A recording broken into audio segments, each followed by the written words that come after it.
Good afternoon and welcome to our board meeting for Stockton Unified District Regular Board Meeting. Item 1.1, call the meeting to order. Abby will read the sentence on the public contents. Back to you, Abby. Thank you. Individuals who address the board shall not make comments that are threatening to personal safety, repetitious, disruptive, or out of order. Any person who utters threatening language, who is unduly repetitious, who engages in extended discussion or irrelevancies, or who engages in disorderly conduct at the board meeting shall, at the discretion of the board president or a majority of the board, be barred from further audience before the board during that meeting. Anyone who continues to disrupt the board meeting after warning will be escorted out of the room. In order to help assure compliance with the Brown Act and in order to make our board meetings more effective and more efficient, trustees will speak only when recognized, and trustees who speak on a topic other than the agenda item currently under consideration will be out of order. Thank you. Thank you, Ms. Abby. Now we go to item 1.2, roll call taken by Abby. Back to you. President Cecilia Mendez, Present. Vice President Zulueta, Present. Clerk Rico, Presente. Trustee Maria Mendez, Present. Trustee Abelar, Present. Trustee McBrien, Present. Trustee Flores, Trustee Flores present. Student Rep Vanessa Morales. Present. Thank you. Back to you, President Mendez. Thank you. Thank you, Ms. Abby. Now we go to item 1.3, oral suggestions. Yvette will read announcements under public contents. Thank you. Thank you, Madam President. Individual speakers shall be allowed 3 minutes to address the board. The board shall limit the total time for public input on each item to 20 minutes. Madam President, we have a total of 3 closed session comments, and the first comment comes from Ms. Sylvia Cantu. She'll speak on item 2.1.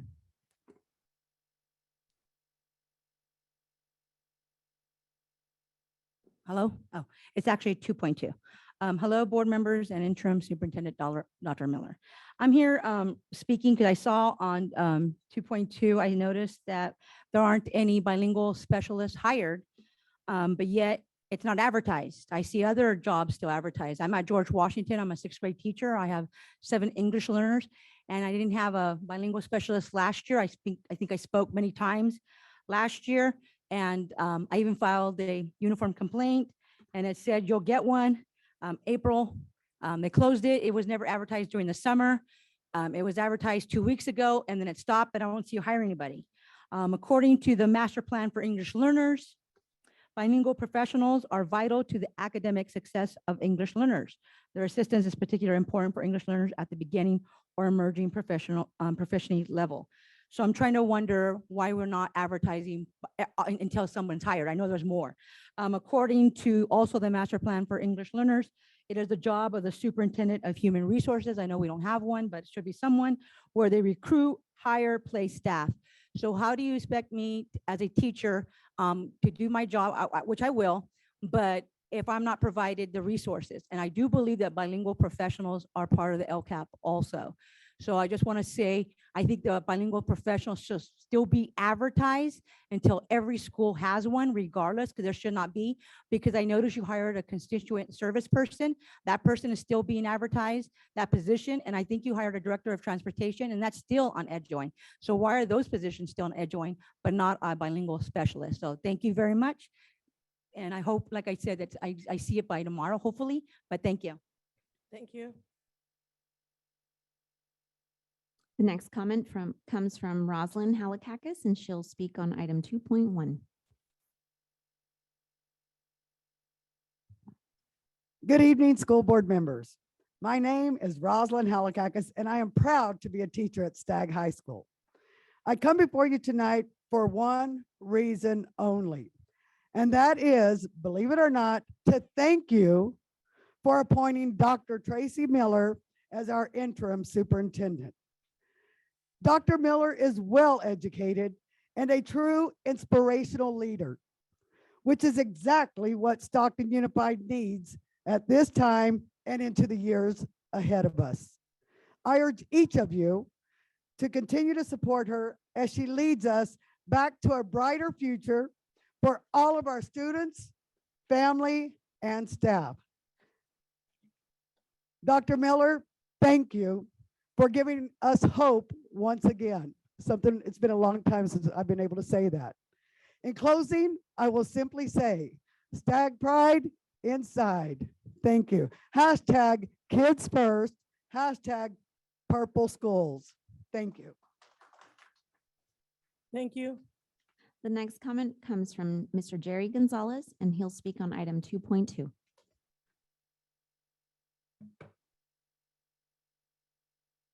Good afternoon. I missed a couple meetings, was hoping to be here, but I had COVID, so I'm okay now. I'm speaking on 2.2, and one of the positions that you are showing here as an appointment is for the Emergency Services School Safety Coordinator position. And I just wanted to make a point that it was under your watch that position was removed. I say you're the body of the school board and the superintendent. And I'm just thankful that you're bringing somebody back into that position. What I'm wondering is, in the process of this hiring, are you following your own policies and protocols in terms of advertising, interviews, and selection for this position? And then lastly, I wanted to know if your consultant that you recently hired for school safety, I don't exactly remember what the job title was or whatever, but were they consulted in terms of the selection of this person? So that's it. Thank you. Thank you. Madam President, that concludes all closed session comments. Back to you. Thank you. Now we go to 1.4, is student board representative.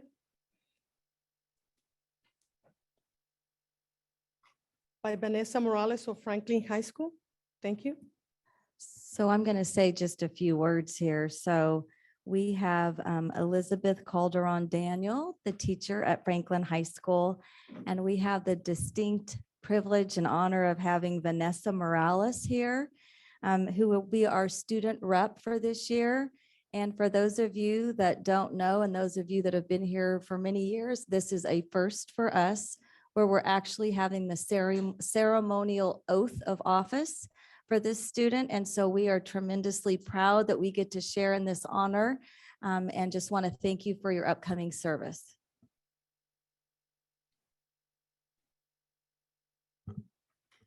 I, Vanessa Morales, do solemnly swear I, Vanessa Morales, do solemnly swear that I will support and defend the Constitution of the United States and the Constitution of the State of California that I will support and defend the Constitution of the United States and the Constitution of the State of California against all enemies, foreign and domestic, against all enemies, foreign and domestic, that I will bear true faith and allegiance to the Constitution of the United States and the Constitution of the State of California, that I will bear true faith and allegiance to the Constitution of the United States and the Constitution of the State of California, that I take this obligation freely without any mental reservation or purpose of evasion, that I take this obligation freely without any mental reservation or purpose of evasion, and that I will well and faithfully discharge the duties upon which I am about to enter.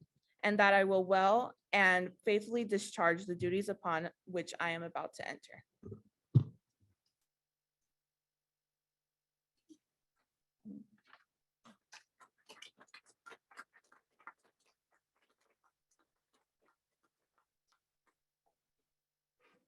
Thank you. Now we go to item 1.5, student honoring. Oh, do you still have the report, please? Thank you. At Franklin High School, back to school night was a success with attendance soaring. Our first parent coffee hour had more than 20 parents in attendance. Our CWA at Franklin High School has been proactive with our no-shows by conducting home visits to recover as many as possible. IB parent orientations are happening this week. More MYP freshmen are enrolled than anticipated, so the classes are full and bursting at the seams. Our first home game at our new football stadium is this Friday and will be celebrating Franklin alumni. Franklin had its first rally, which was fun and successful. The rally experience is a first for grades 9 through 11. Our next event will be homecoming on the 16th of September. Plus has kicked off lunchtime activities, as well as our new welding lab will open shortly. We began a CTE dance class and our new CTE media design class, as well as our construction CTE class is getting ready to begin building little houses to help those in need. At Stagg High School on September 8th, Stagg will host its academic conference day. Parents will meet with the students' teachers and discuss the progress and performance of the student. These meetings will happen each semester to gain support that is more parental for our students. On September 15th, professional development from Solution Tree will take place for Stagg teachers. This professional development will improve data collection, collaborative lesson planning, and common instruction. Agricultural CTE celebrates award-winning performance this past June from the AgFest Livestock Show in 2022. They got first place in the Supreme Champion Market Turkey, third and fourth place in the Turkey Advanced Showmanship, second and third place in the market class for goats, as well as first place in Meat Pen for chickens, third place Novice Market Chicken Showmanship, fourth place Advanced Market Showmanship for chickens, third place Green Hand Market Rabbit Showmanship, ninth place Advanced Market Rabbit Showmanship. ASB has provided daily lunchtime activities and is selling Stagg merchandise to increase student engagement and build culture. At Edison High School, Avid College Night is scheduled for September 29th. Edison High School is currently working on the Avid revalidation to continue our national demonstration site status. Revalidation will occur in the spring. It has also began its initiative to support our SUSD schools by providing professional development for SUSD educators, especially those schools who feed into Edison High School. On August 11th, teachers Angelo Sandoval and Yvonne Estrada hosted Edison High School new teachers and teachers from K through 8 elementary schools, providing professional development for classroom management and effective instructional strategies. The Edison High School advisory period is off to a great start. At Edison, students meet with their advisory teacher every other week and review grades, attendance, build relationships, and learn about anything that is Edison, including college and career opportunities, programs, and support systems. Edison is also welcoming new CTE programs this year, including two new construction technologies teachers, a dance program, and a patient care / athletic trainer program. In addition, Edison High School has created American Sign Language coursework that will provide more support and inclusion of our DHH, deaf and hard or hearing students. Thank you to teacher Ashley Lowe for being instrumental in this process. The Edison facility is working hard to develop our WASC accreditation report. Visitation takes place in March. As well as congratulations to Edison seniors who worked throughout the summer to ensure they reached their goal of graduation. Edison was able to graduate more than 60 seniors who needed the extra time during the summer to meet the graduation requirements. Congratulations to the Edison High School facility for working hard to assist each and every graduate. At Chavez, they recently had a band performance in Lodi, as well as just underwent their first football game of the year.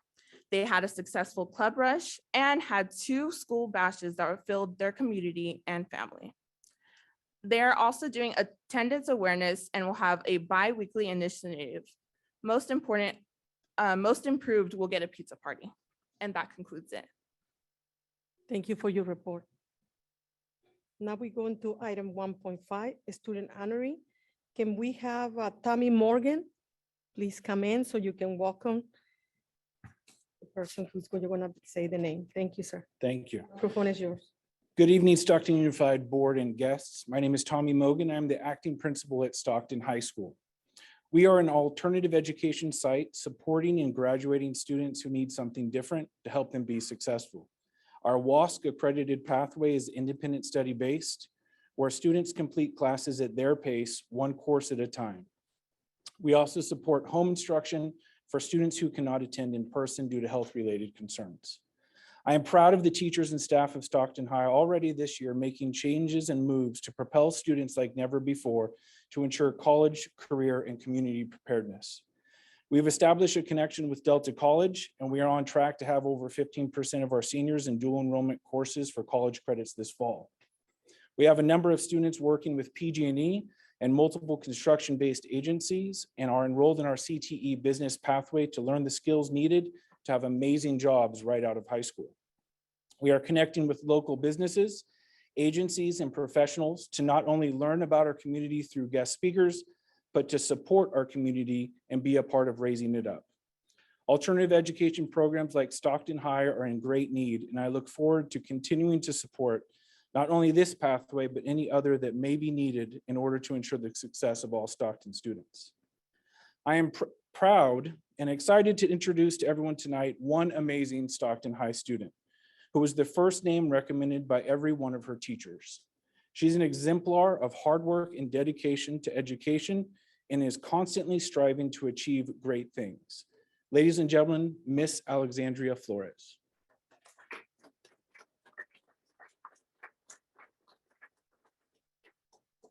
Hello, I'm Alexandria Flores. I'm a senior at Stockton High. I have been attending since the 10th grade. At my previous school, I was struggling with academically, but once I came to Stockton High, I received a tremendous amount of support that has me on track to graduate early. The way the classes are set up, I feel helps me progress and learn in a way that I never thought I could. The staff looks at the students' individual needs to help us succeed, especially my principal, Mr. Mogan, Ms. Riggs, my teacher, one of the English teachers, Mr. Klopstock, my counselor, and Kristen, the school therapist. These individuals have been understanding and have helped me see more of a future for myself. Thank you. Congratulations, Ms. Alexandra Flores, and thank you for coming, and congratulations to all the teachers who nominated you. Thank you. We have Maria Mendez right here, a board member in the area. She's gonna come in here and give you a certificate. Thank you. Maria, microphone is yours. Thank you. Ms. Flores, in behalf of the board, we would like to present this certificate of appreciation. And thank you for actually representing Stockton High. We would like to wish you your well wishes on your endeavors because you'll be graduating soon from our high school, and we're so proud of you. Thank you so much. We're gonna take pictures right now. Is your parents here? They can come up too, so we can take pictures as well. Thank you.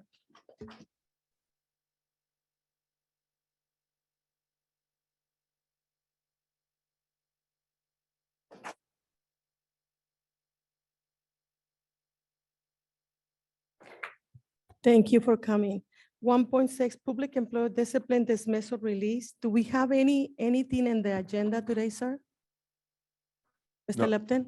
No, we don't, Madam President. Thank you, Mr. Lepton. Now we go to item 1.7. The board will consider in closed session items listed in closed session by our Vice President, Raymond Sulera. Back to you, sir. Thank you, Madam President, and good evening, everyone. Thank you for being here. The items that we are going to speak about in closed session and consider are item 2.1, public employee appointment, certificated resignation, retirement, appointment. 2.2, public employee appointment classified, leave of absence, resignation, retirement, rescind employment offer, appointment. 2.3, conference with labor negotiator. 2.4, public employee discipline dismissal release. 2.5, conference with legal counsel existing litigation. 2.6, student expulsion. Back to you, Madam President. Thank you, Vice President Sulera. Now we're gonna go to item 1.8, recess to closed session, and Abby will read the oral announcements. Thank you. We will be back soon. Thank you. The board will now recess to closed session. Thank you.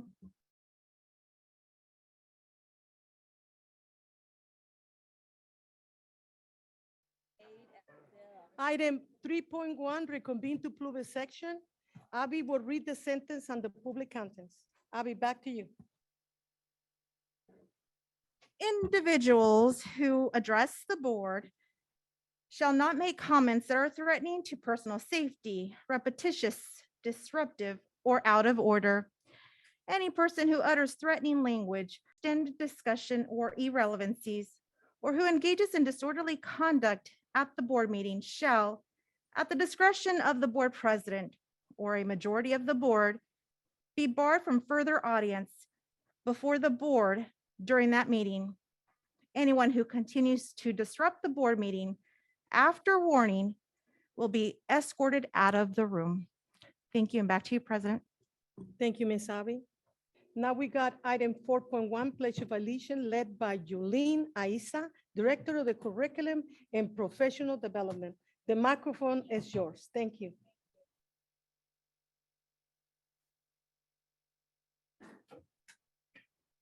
Ready, salute.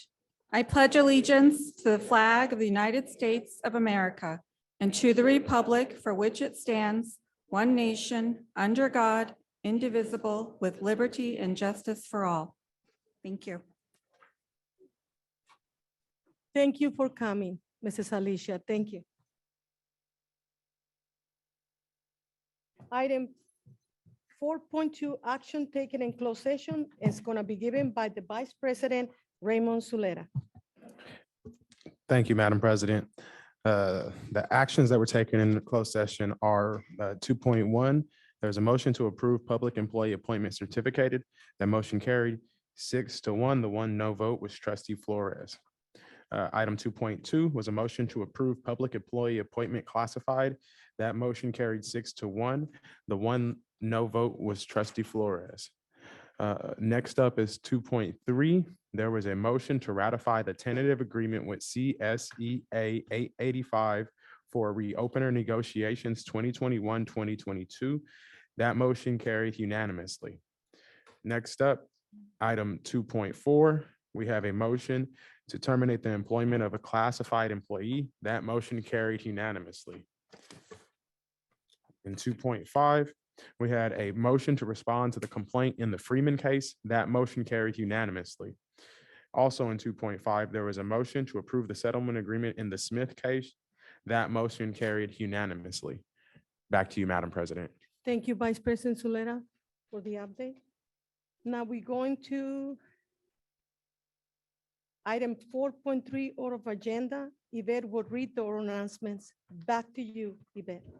This is the opportunity for the Board of Trustees to make any changes to the order of agenda. Otherwise, the order of the agenda will be as published. Back to you, Madam President.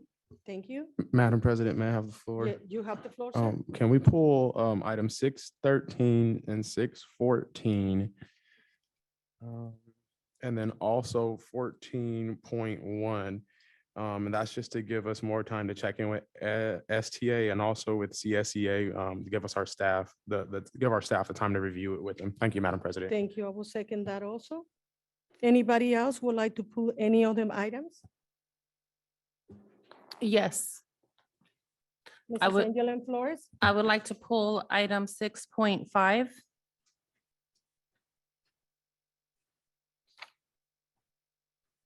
And also 6.19. I would like to pull 6.5, just pull it completely and put it possibly on the next agenda after we discuss. But I also want to pull 6.19 for separate action. Just a point of order. If you're pulling 6.5 off completely, then there won't be a discussion. So are you meaning you want to pull it and make it an action item so that we can discuss it? Because otherwise we'll be right back here again, trying to pull it without discussing it. Okay, well, we could pull it for discussion then. Okay, so then can you redo that at 6.1 so that we can move it to consent, from consent to action? Because that wouldn't fit for point 4.3 if we're not pulling it. That will be 6.5 to pull it to discussion, We have to do that at 6.1. That's not this item. not this item. And 6.1, For consent, that's a consent agenda. So what was the other one you wanted pulled? Well, then, no, then I just want it pulled completely. Well, you Then. said for discussion. Yeah, I'm changing my mind. My original request was to have it removed permanently, so that's what I would like to do.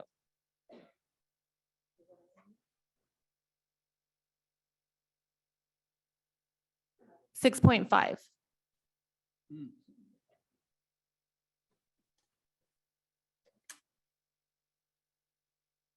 It's an item that is for the Family Resource Center. So we'll pull it to I'm aware, action. that's why I'm pulling it.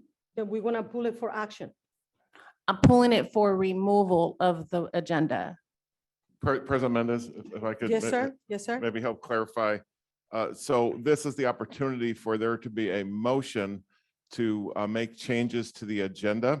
And the motion requires a second and then a vote. So there already were several suggestions to have items pulled, but there hasn't yet been a formal motion in that regard. And I understand trustee Flores has an item or two that she wants pulled, and trustee Zulueta also had items to be pulled. So may I suggest that the next step be a motion that the board can take action on? So Madam President, can I have the floor?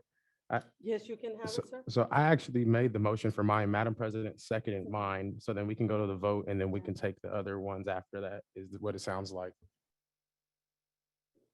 Okay. Now vote for the first one right now. Point of order, the motion was before I could speak. So you guys voted and seconded that before I had an opportunity to add my poll. Well, no, you're still gonna be able to motion Why can't we just do it all at once? If you're pulling and I'm pulling. because we don't agree. Interesting. That's what it is. We don't agree with the item.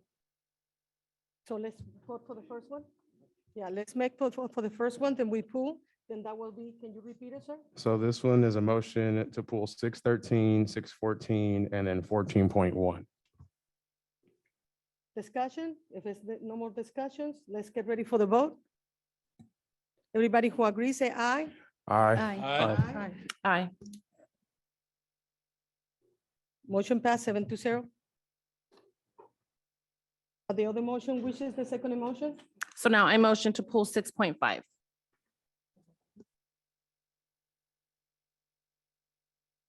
Who will second the motion? I'll give a courtesy second. Let's get ready for the vote.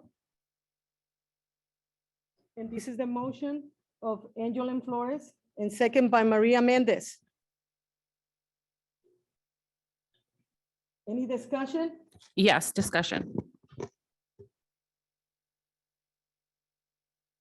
Madam President, can we call up the head of Family Resource Center? Maybe he can give us some background on what this item is and why it might be important. Thank you. I would like to ask questions since I'm the one who pulled it first. And I would actually like to question Francine.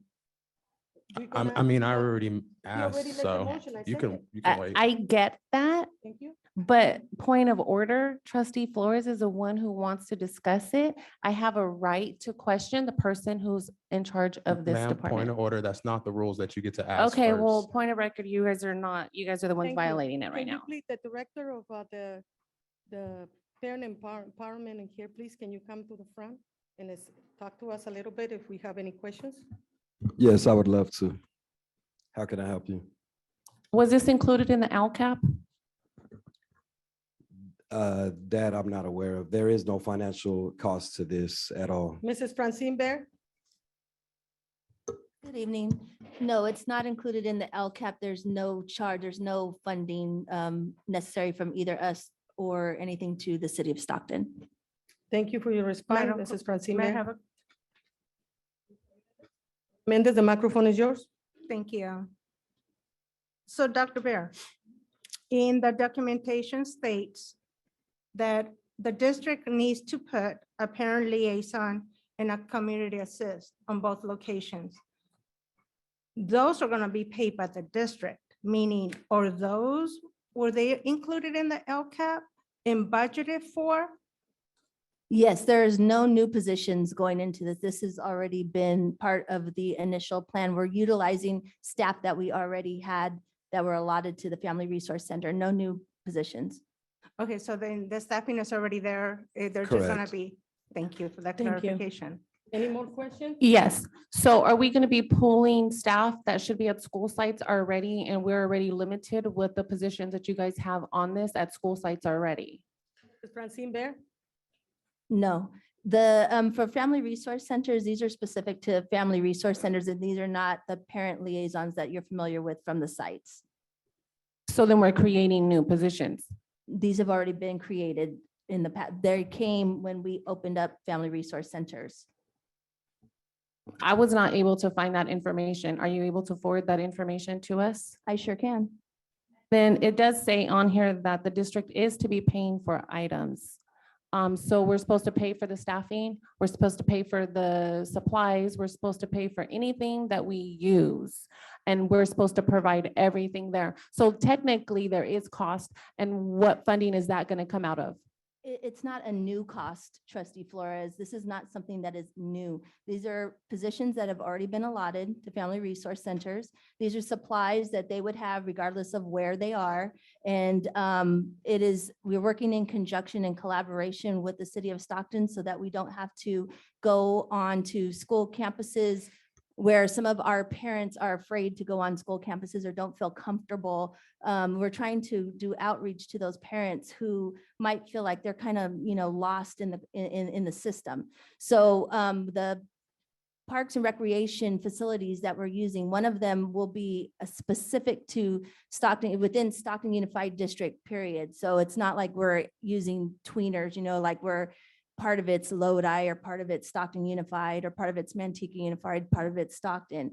So we're really trying to do outreach, and all of these positions are in the LCAP.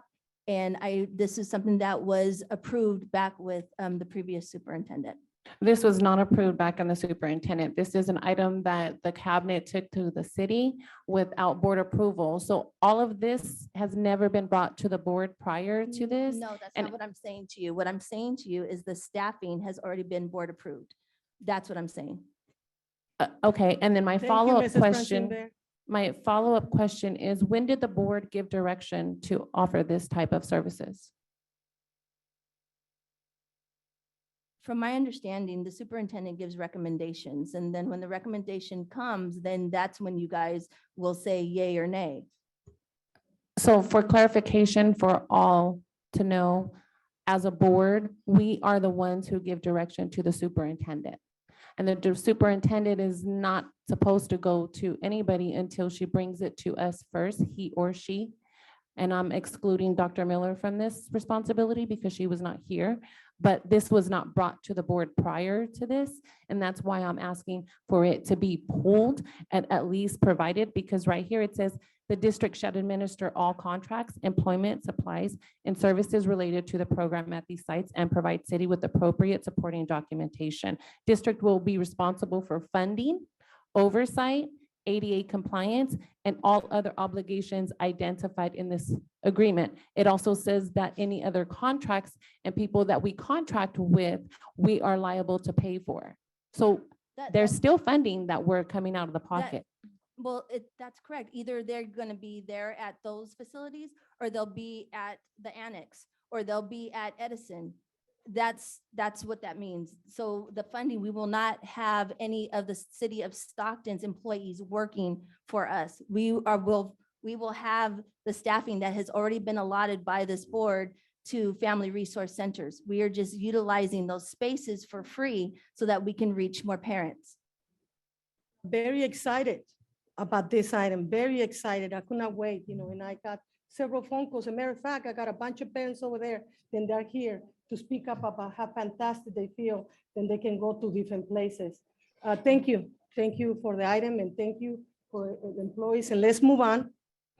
So Thank you. we're gonna vote for this item, and this item is to approve this item, not to pull it. So this is a vote. Vote no is not to pull it, and the vote yes is to pull it.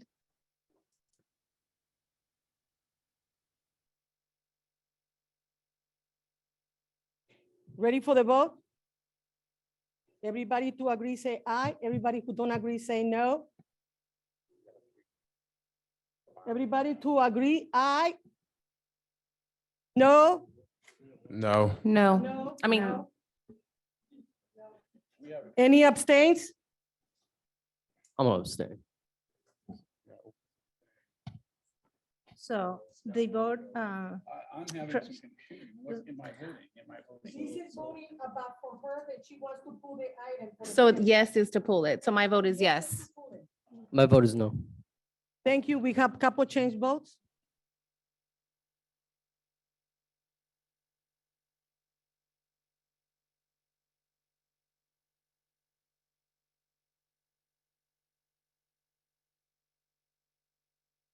Motion fails.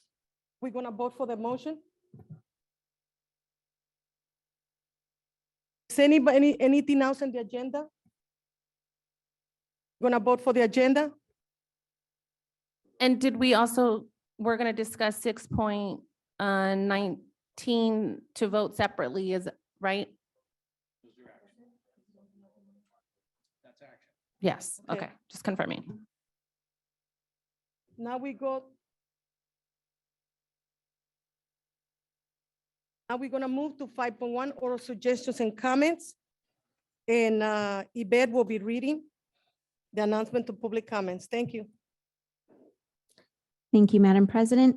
Individual speakers shall be allowed 3 minutes to address the board. The board shall limit the total time for public input on each item to 20 minutes.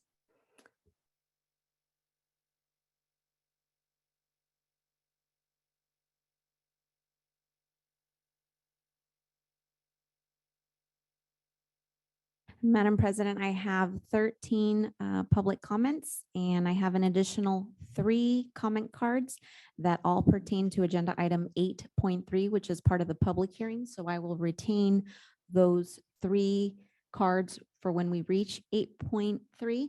So I'm going to proceed with the 13 cards that we have. Thank you, Ms. Yvette. Yes, ma'am. And the first comment is pertaining to agenda item 6.5. And if I can ask Ms. Irma Rubio and Veronica Rubio to please step to the podium. And Ms. Irma Rubio will be reading her comment in Spanish. Her daughter will be translating for her, so she is allotted 6 minutes for her comment. Thank you. Thank you.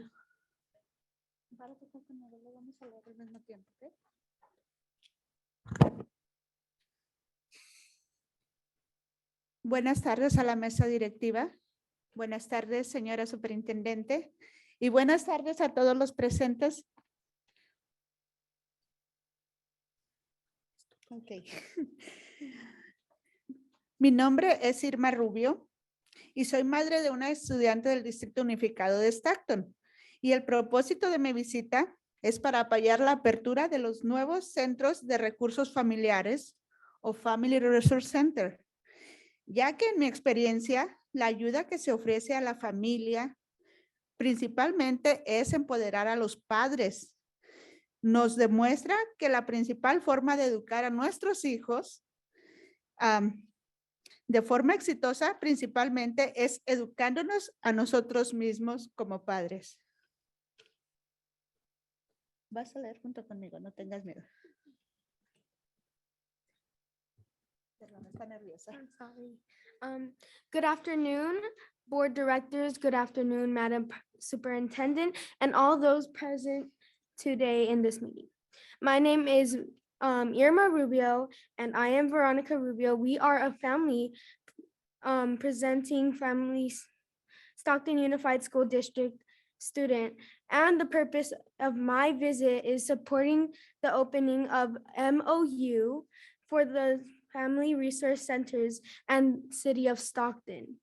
In my experience, the help offered to families mainly is to empower parents. It show us that the main way to successfully educate our children is to educate ourselves as parents.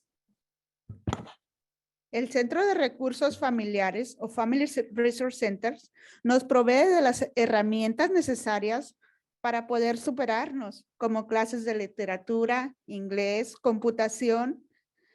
Es el soporte emocional con clases y asesoría con personal capacitado en áreas de psicología, relaciones personales, solución de problemas de comportamiento de nuestros hijos, ayudándonos a mejorar la calidad familiar y escolar.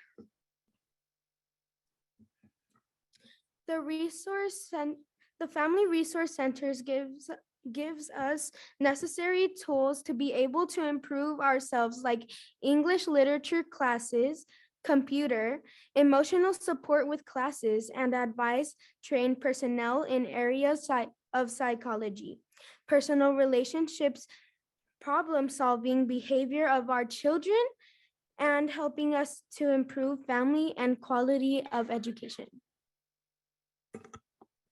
Además, el apoyo a la comunidad que este centro ha dado y continúa dando para poder mejorar y retomar a nuestra ciudad de Stockton al proporcionar despensas, información, talleres y muchas otras cosas que ayudan a mantener a las familias unidas. In addition to the support of the community, is that the center has given us and continues to give us order to improve our city of Stockton by providing pantries, information, workshops, and many other things that help us keep our families. Por esta razón, les recuerdo que nosotros votamos por ustedes. Y ustedes prometieron hacer lo mejor para nuestras familias, que es lo que el Centro de Recursos Familiares o Family Resource Center está haciendo por nosotros. For this reason, I remind you, we voted for you and you promised to do the best for our families, which is what the Family Resource Centers are doing for us. Si ustedes como mesa directiva nos dieron a ese centro familiar para poder hacer cambios y mejoramientos y el objetivo se ha logrado y con pruebas, entonces por eso estoy aquí. If you as board of directors give us that family centers are able to make changes and improvements to the objective has been successfully achieved, then that is why I'm here. Necesitamos su apoyo como nosotros los apoyamos a ustedes para que nuestros hijos sean las personas que se necesitan para hacer el cambio que se necesita en nuestra ciudad.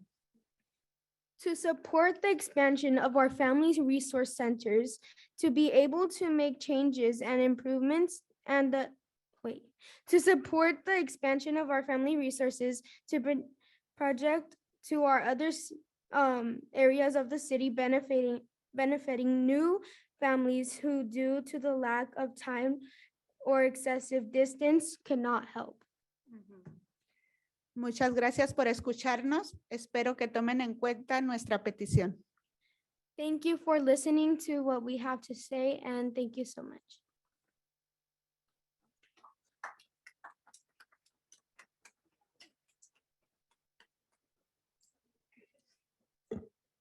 Buenas tardes, doctora Miller, superintendente interina, señora Cecilia Méndez, presidenta de la mesa directiva, respetados miembros de la mesa directiva y a todos los presentes. Good evening, Dr. Miller, Interim Superintendent, Mrs. Cecilia Mendez, President of the Board of Education, respected trustees of the Board of Education, and all those present. My name is Sandra Arriola. Mi nombre es Sandra Arriola. Quiero comenzar con un dicho del que fue el 7º secretario general de las Naciones Unidas, Kofi Annan. El conocimiento es poder. La información es libertadora. La educación es la premisa del progreso en toda familia. I want to start with a quote by the 7th General Secretary of the United Nations, Kofi Annan.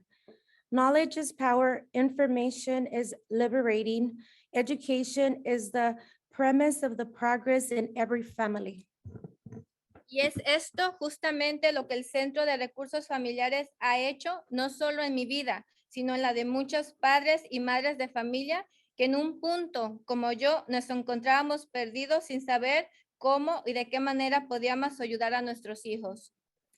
And this is exactly what the Family Resource Center has done, not only in my life, but in the lives of the fathers and mothers who at one point, like me, found themselves lost without knowledge of how and what way they could help their children.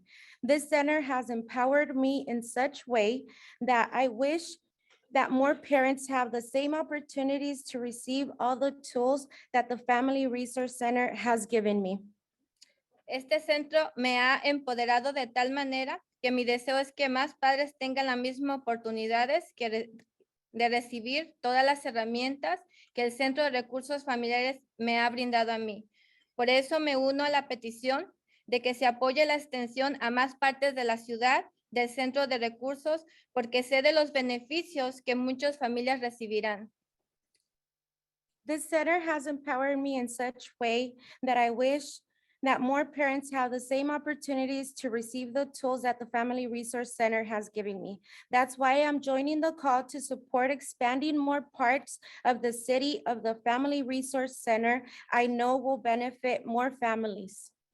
Las clases que he recibido me han animado a participar en mi escuela Gransky, donde hoy soy presidenta de ELAC, soy parte también del School Site Council y acabo de aplicar como la directora del Preschool Pack en la escuela de mi hija, Gransky, la más pequeña. Estos son ejemplos de lo que el empoderamiento puede hacer en nosotros. The classes I have received have encouraged me to participate in my own school, Grunsky Elementary, where I am the president of ELAC committee. I'm also part of the school site council. I just applied as the director of the PAC preschool at my youngest daughter's school. These are examples of what the empowerment can do to us. De antemano agradezco por el apoyo que recibiremos de ustedes. Muchas gracias.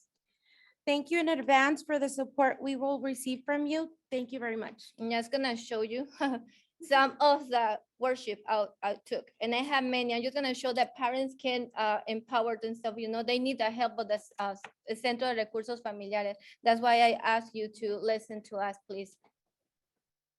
Gracias.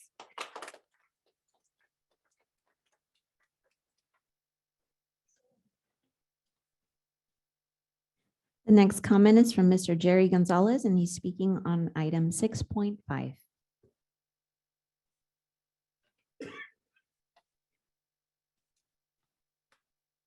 Good evening again. I think I may have mentioned before that I'm a Stockton Unified alum, so K through 12. Very good speeches, by the way. I think the concept of helping families is great. Obviously, I just don't quite understand with all the school sites that you have, why the schools are not providing these types of services. This is where the children are supposed to be learning.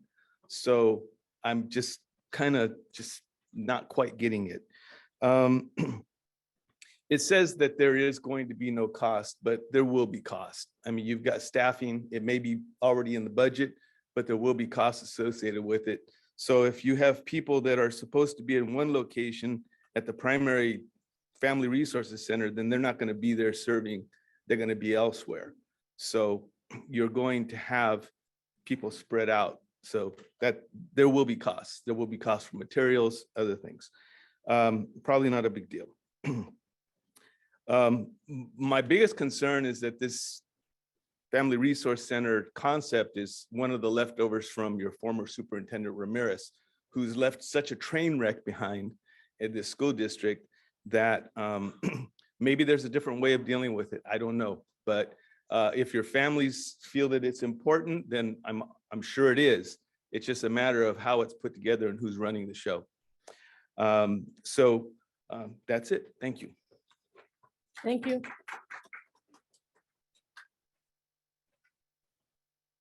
Madam President, the next comment was from Ms. Felice Bryson Perez, and it was pertaining agenda items 613 and 614, which is no longer on the agenda. I'm not sure if Ms. Felice Price would like to still comment. It would have to be considered under 16.1 now.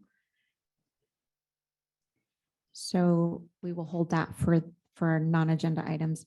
The next comment is regarding 6.18, and it's from Mr. Tony Morales.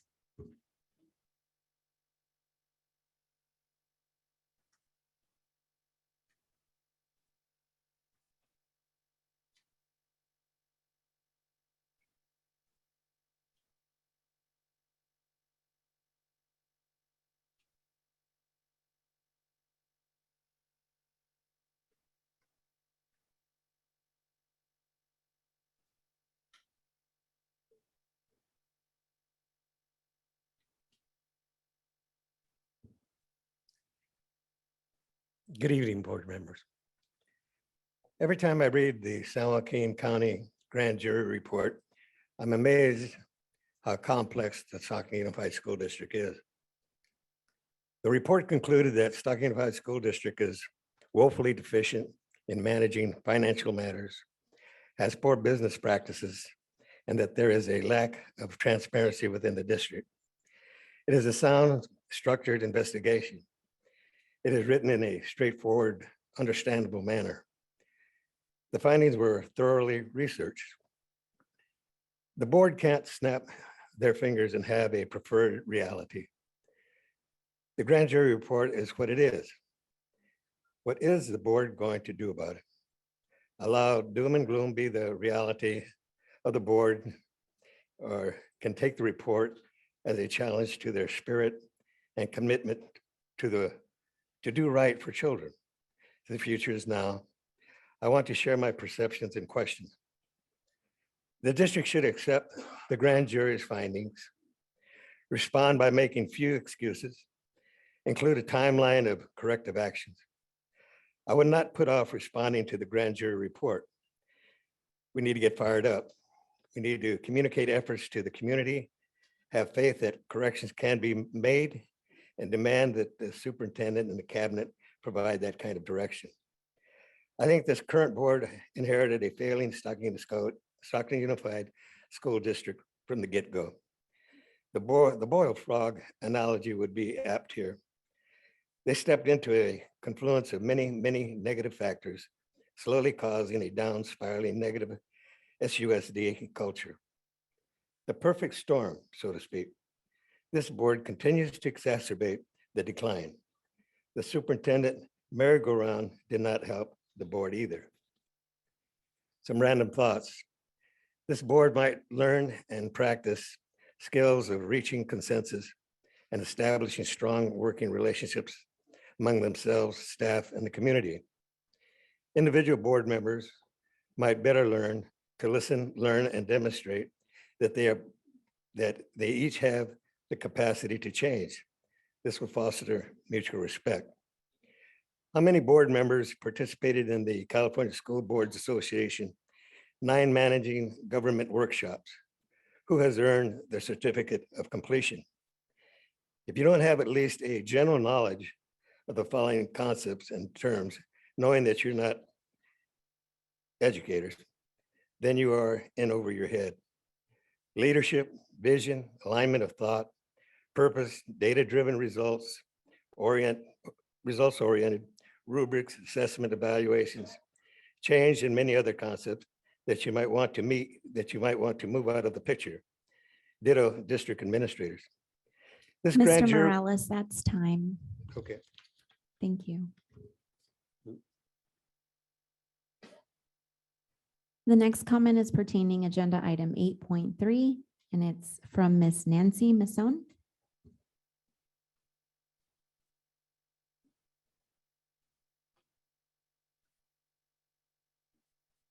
I apologize, that is correct. That is for public hearing, so sorry. So the next 7 comments are pertaining agenda item 10.4. And if I could have these folks please line up, we'll allot a total of 20 minutes, but each person will get 3 minutes. So if we could have Mr. Jerry Gonzalez, Mr. David Singte, Alyssa Leyva, Damaris Leva, Jackie Morales, Tareem Khan, Donna Marapoa. Please line up. These are all pertaining to agenda item 10.4. Thank you. Okay, again, Jerry Gonzalez, thank you. What can I say? I mentioned I had COVID before, otherwise I would have been at the ad hoc committee meeting, which was basically a one-sided discussion. The reason why I think people might be perceived as nasty is because we are angry, we're upset, and we expect to get some answers from this board. Most of what's been going on in the grand jury report is from your watch. Not all of you have been here very long, but as a board, that's your baby. I still think there's some house cleaning that needs to be done in this district. You've got some residual people that were appointed. I wouldn't say they were interviewed. They were given positions without the proper policy of following hiring practices of the school district, and you know who they are. This again, left over from John Ramirez's position as an advisor and as superintendent.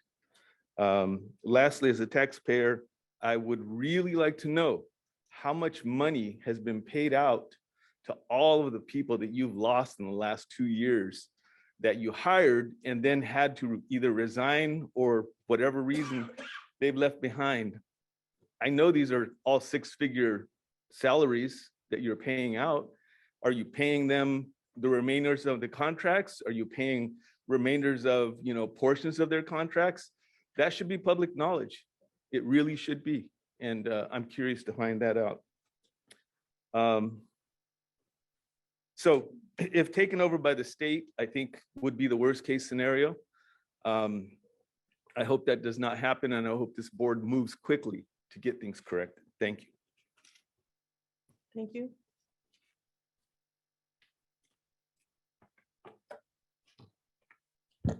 Good evening, everyone. My name is David Sengtai, former SUSD student heading to Stanford in about a month.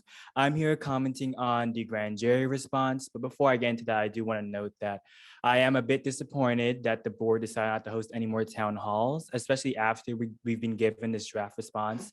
I think that the public is entitled to have a say into what the document is saying, as we're expecting a frank dialogue between the board, the senior officials, and the public regarding the grand jury response. So I want to echo that we're disappointed that we're not able to have another discussion with a draft response prepared for us, and that we're hastily voting whether or not to approve this response as final to be sent back to the county.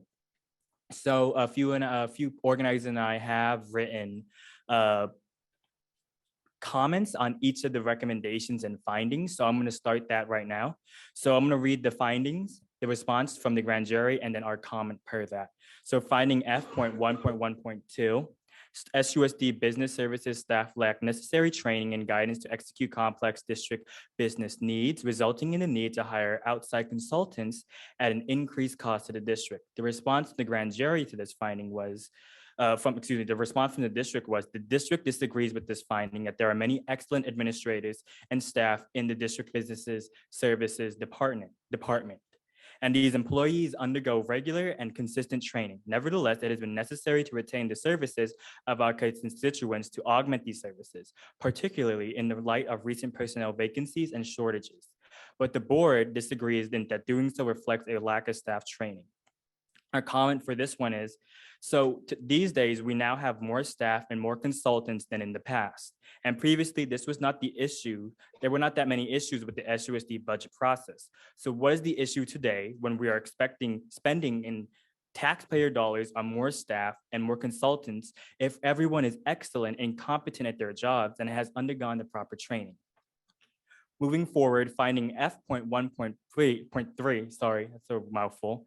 The current chief business officer was hired without following board policy 4211, creating an appearance of partiality and creating diminished internal and external confidence. The response from the district was, in hiring its prior chief business officer, although the district engaged in an expedited process in order to fill the vacancy as soon as possible, the district complied with the basic principles set forth in board policy 4211, including that there will be no unlawful discrimination in selection. Our comment for this finding is that at the time of their investigation, the grand jury found that the chief business officer, Marcus Battle, was hired following board policy 4211. And in the draft response, you wrote that you engage in an expedited process in order to fill that vacancy. An expedited process does not mean that you hire someone to fill a position. And I will yield my time to Alyssa. Hello, everybody. Alyssa Levis, SUSD alumni. I'm sorry, just procedurally, there isn't yielding of time. Is this a new public comment? Yes, this That's is a a new new one? public comment. Mr. Singtai's time had already expired. Thank you. Thank you. Hello, everybody. My name is Alyssa Leyva, SUSD alumni. According to the 2020 to 21 grand jury reports, board misconduct was addressed and a lack of transparency was addressed. The board disagreed.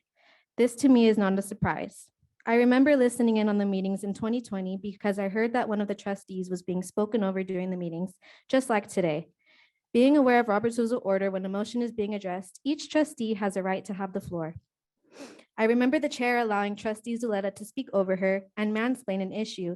And when Ms. Flores persisted to speak on behalf of Area 2, the chair would speak to her in a condescending tone and say, "Ms. Flores, you know better than that."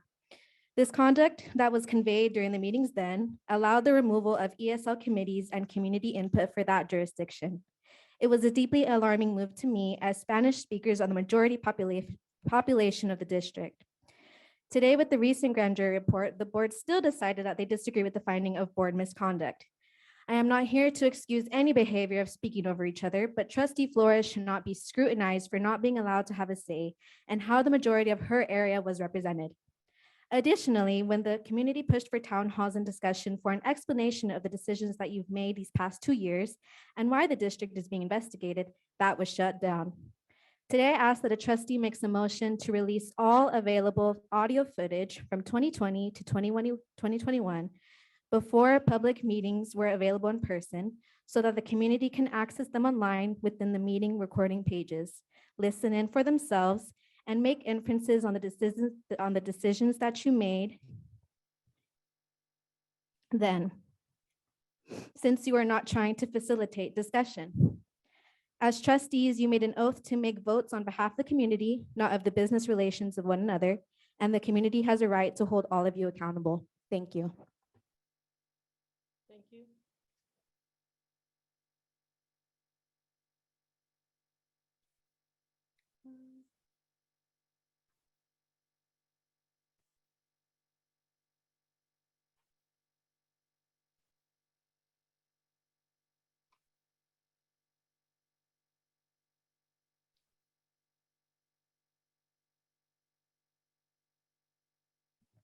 Ready? Yeah.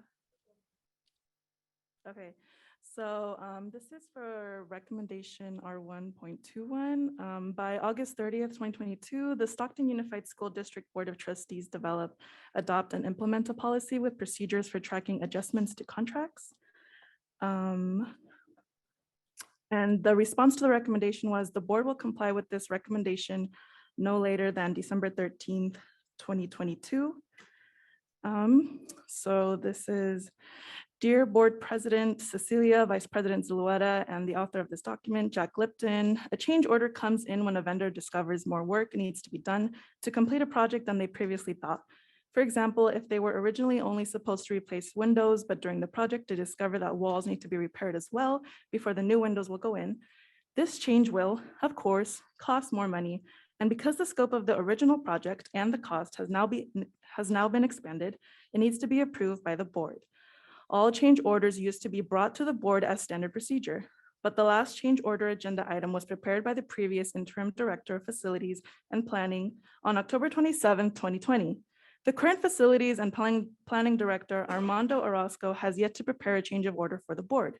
Why is that? And why does the board need until December 13th, 2022, which is well past election day, by the way, to comply with the recommendation? Some of you were on the board already when change orders were being brought forth. In the next recommendation, you say you agree that construction change orders must be approved by the board in order to be enforceable. If this is a legal requirement, why should the public be okay with you waiting until the end of the year to comply with the recommendation? You should also be going back and voting on the change orders that have not been brought before you, and not just sweeping the last year under the rug. Did the newer members of the board, specifically Rico and Zulueta, even bother to see how changes orders used to be presented to the board? If so, you have shown lack of respect for this position and you should resign. And then, okay. And then this one is for August 30th, 2022. The Stockton Unified School District Board of Trustees developed, adopt, and implement a policy to require the facilities and planning department to submit all construction change orders to the board for review, approval, and ratification under one standard agenda heading. Again, this is directed to Board President Cecilia, Vice President Zulueta, and the author of this document, Jack Lipton. In the past, construction change orders were presented to the board under one standard agenda hearing. Why do you say it is unreasonable when that used to be standard procedure before the current director of facilities and planning came in? What are your good reasons to do otherwise? You have had nearly 3 months to generate this document, especially on issues pertaining to taxpayer dollars. Okay, that's it. That's time. Thank you. Thank you.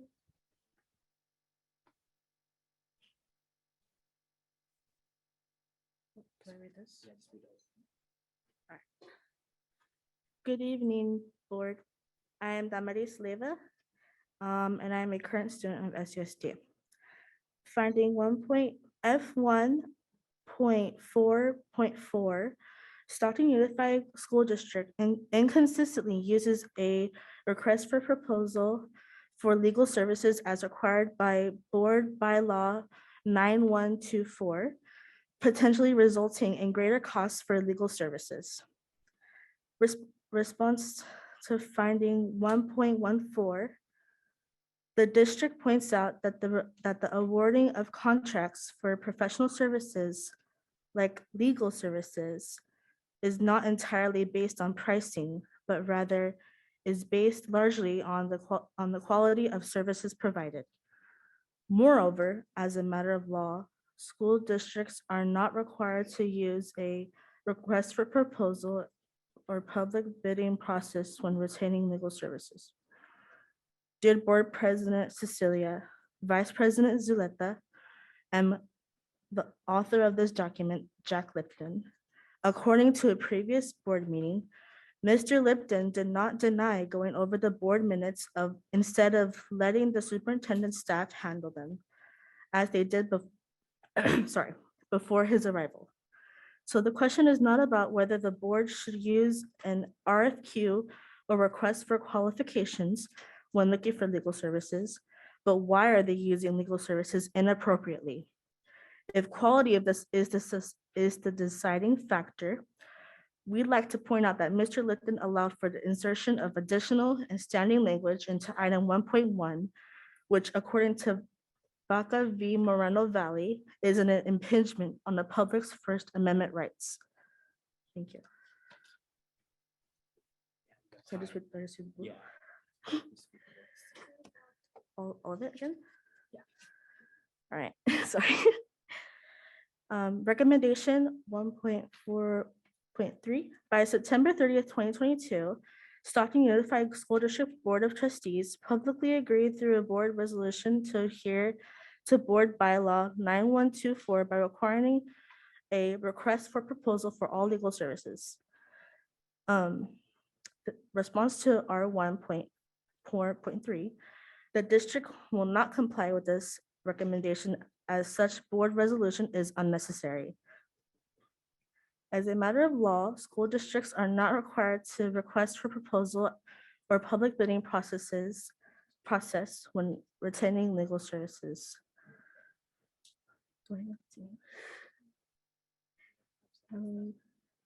The superintendent should initiate a request for proposals to Sorry, solicit that's proposals time. for legal services. Thank you.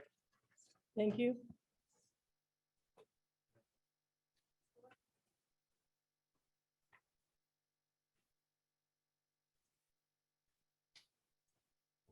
Where did we leave off? You want to do this one? Let's just go over all of them. All right, the fact that I have so many responses to get through and we only have 3 minutes per person to go through this, at this point is just at the disadvantage of the public that we are not able to fully dissect and go through and provide our input for this grand jury report. Towards the end of the responses, at some point, it was just the district disagrees with this finding. The district disagrees with this finding. There's no more information. The public should have a chance, more than 3 minutes, to be able to discuss a 14-page document. It's ridiculous. And I will make sure to email my responses to every board member so that way you guys are able to go through it at your leisure too, and we don't feel as rushed to go through all of it in under 3 minutes. So Response to recommendation 1.4, the recommendation by the grand jury was the Board of Trustees pass a resolution affirming SUSD district-wide purchasing guidelines and administrative regulation 3310 and direct the superintendent follow these policies, guidelines, and regulations. Dear President Cecilia, Vice President Zulueta, and the author of this document, Jack Lipton, this is a short bylaw that goes over purchasing guidelines. It's 3 paragraphs long. It's only 3 paragraphs. Why will it take the board until November 8th to comply with this recommendation? The district will comply with this recommendation by June 30th. The recommendation that they will comply with is completing all 5 of the California School Board Association Masters in Governance training courses by June 30th, 2023. We have a great response right now here. I'm not going to go through it. Shouldn't you guys already be trained in governance courses? Shouldn't you guys already know this? Shouldn't you guys know already how to represent your community? And if it's 5 training courses, why do we need a full entire year to complete that? I'll make sure to send you the response so you can read it at your leisure. Lack of meeting minutes posted publicly and or timely. Dear President Cecilia, Vice President Zulueta, and the author of this document. CSBA manual states that at least 72 hours before each regular meeting, each board member shall be provided a copy of the agenda packets, minutes to be approved, copies of communications. At various times, this board has approved minutes up to 2 months later, further disenfranchising communities that are already adversely burdened by socioeconomic standings. Another example where the board is lacking public transparency. Towards the end, I mean, it talks about how you guys don't even have actual certified translators, right? In finding 3.15, you guys agree that you don't have certified translators, but before that, you say that we do have certified translators. Just in the responses, and the fact that I only have 5 seconds to put all of this into words is ridiculous. I will email you all of this. Please read it. I put that all out of order. My bad.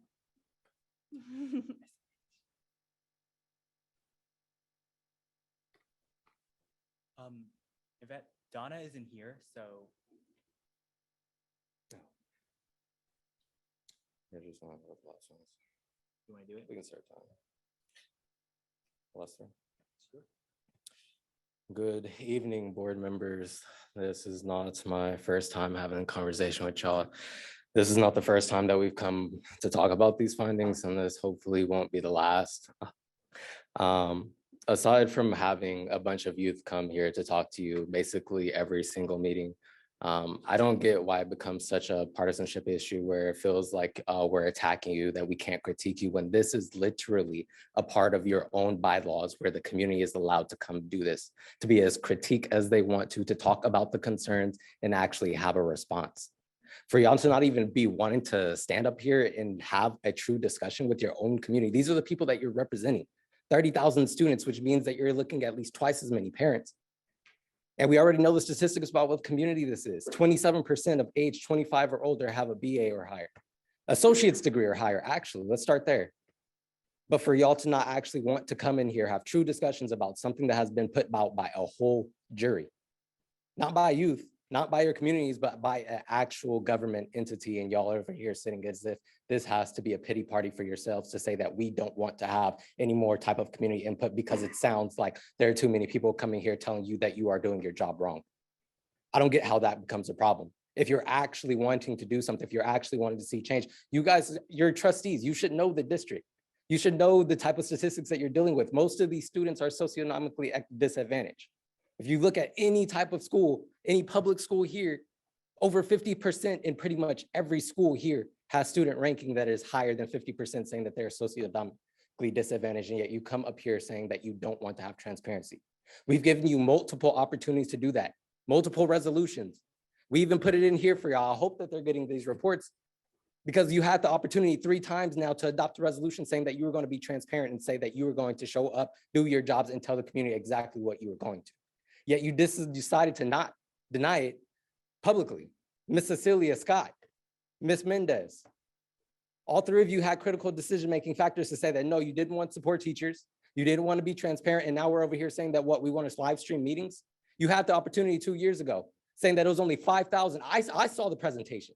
I'm a community member. I saw the presentation 2 years ago saying that it was only $5,000 to have the equipment here so that y'all could talk to the community, right? Every 3 years, actually.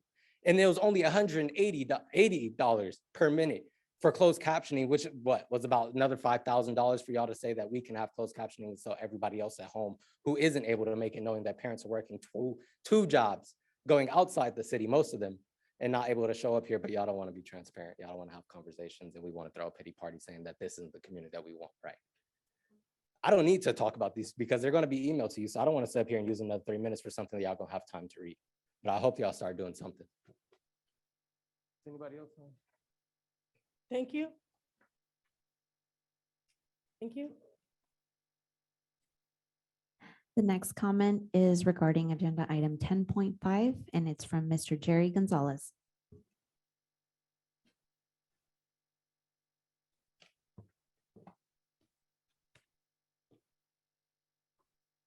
Okay, hopefully I'm not repeating myself. I am here to say that I am in favor of the issuing of requests for proposal for recruitment of a superintendent, permanent superintendent. It notes in here that the district's standard practice for various professional services and public works includes invitation for bids and requests for proposals for services. So again, I'm glad you're following your own policies. I would like to input at the time when you do find a consultant that they include the public in this matter. There have been far too many, as I'm calling them, appointments, not hirings, without any kind of public input, in my opinion. And if you aren't able to find a qualified candidate, don't just pick the low-hanging fruit, reissue and try again, work at it, try to get the best people you can. We need it as a community. I think 27% of your third graders are reading at proficient level. Stockton's ranked 270 out of 200 and I think 83 schools in California at third grade reading. So whoever you get at the top, please make that a priority. You got to start with the little ones in order for them to become successful big ones. Okay, thank you. And then the last thing I'd like to say is that if you are bringing in the public, that you have an independent group, not a handpicked group. Okay, because it is important to hear your entire community from different cultures, from different sexual orientations. You know, people that have been here for a long time, like me, as well as people that have just come to Stockton that aren't familiar with the community. Engage them, bring them in. I think it's very important. Thank you. Thank you. The next comment is also from Mr. Jerry Gonzalez, and it's pertaining agenda items 14.2 and 14.3.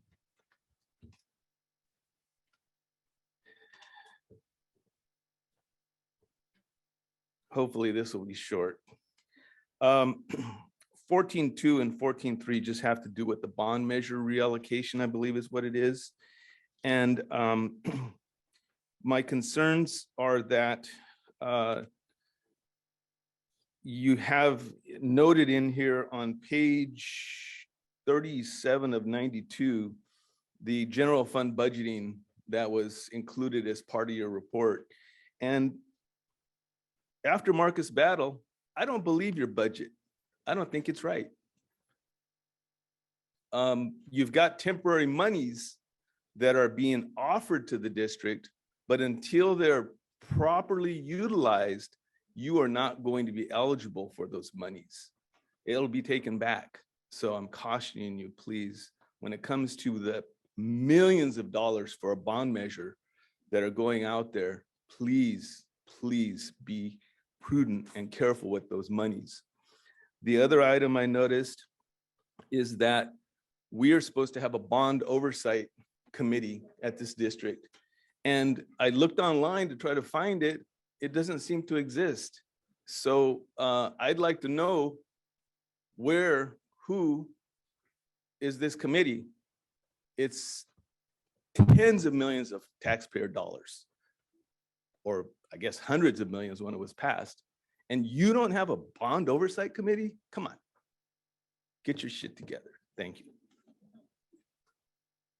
Thank you. Madam President, that concludes comments under 5.1. Back to you. Thank you.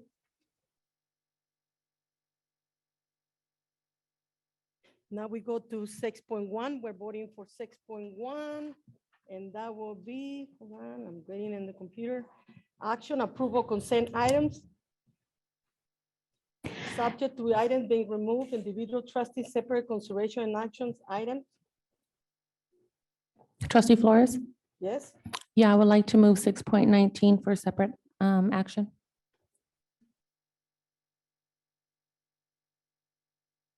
6.19.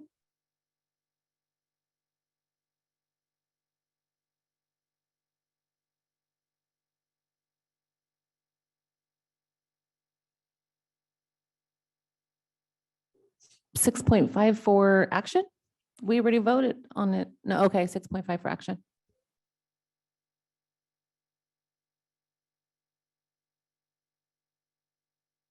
So now we're gonna vote for the whole consent items for 6.1. If everybody go agree, say aye.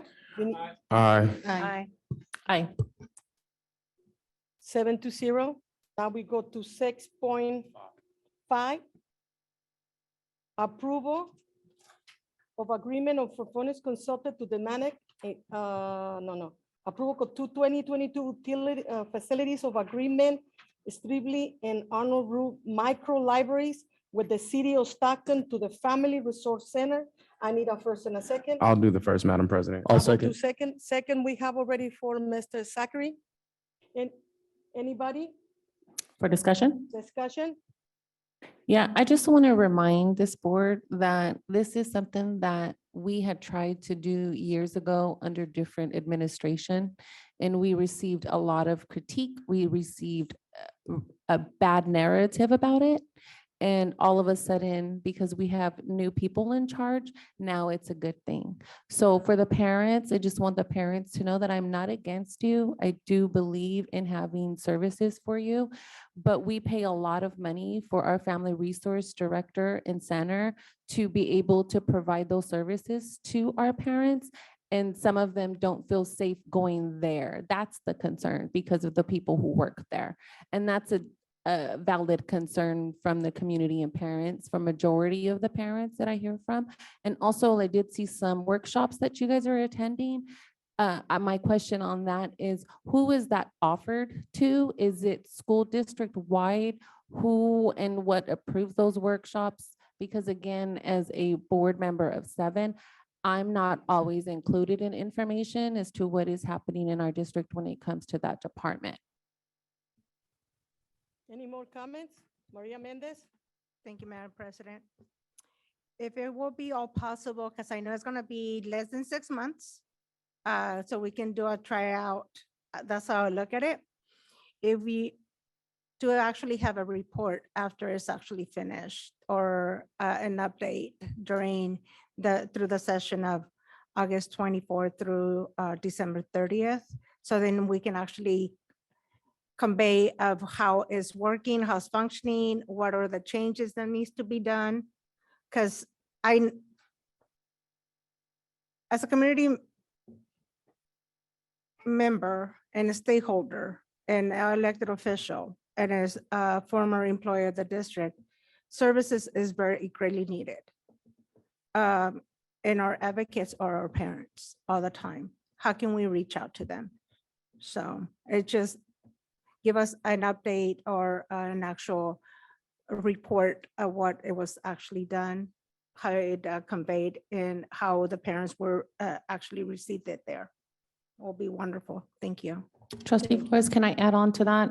So I would like a report as to how many parents were serviced, what types of services were done, and what were the outcomes of that. And please make that a reflection in the minutes, please. Thank you. It's totally noticed already, the comments that you guys have made. I will have to make mine. I did receive phone calls from parents. The parent empowerment has been involved for a long time. It's have served many parents and they've been happy. I'm very happy that this came into the agenda. And thank you so much. If the conversation is over, let's get ready for the vote. If everybody agrees, say aye. Aye. Aye. Aye. Aye. Any abstains? 7-0, motion passed. Now we're going to 6:19. We need a first and a second. I'll do the first, Madam President. I will second. Discussion.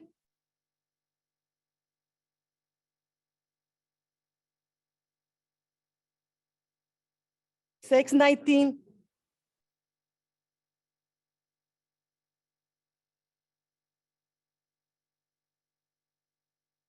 Any discussion? I just want to make a point that this should not be included under a consent item. It should be its own agenda item. And we've brought this to the attention of the board several times.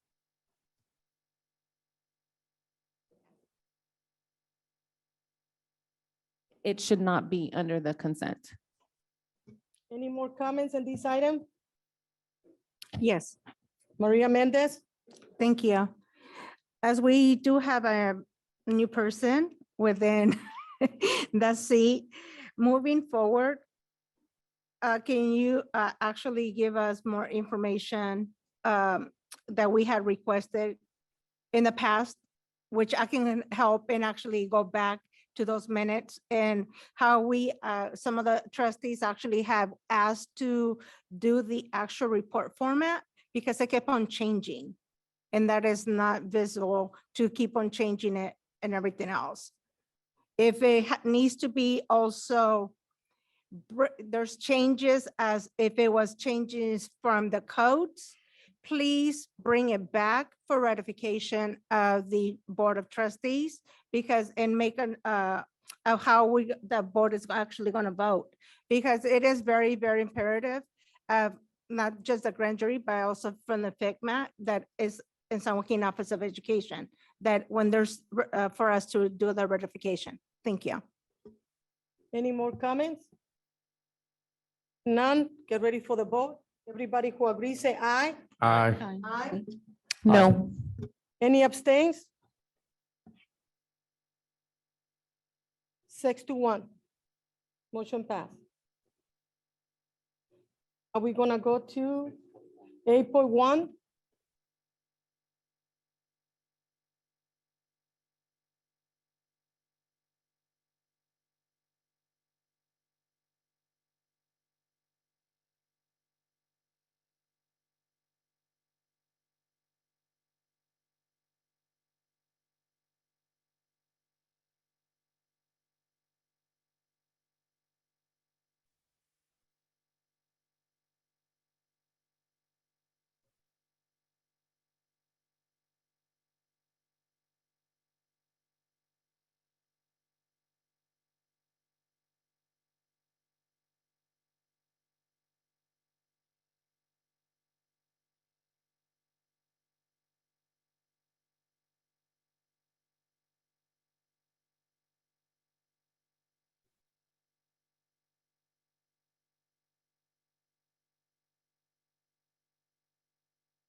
Oh, public testimony, trustee comments.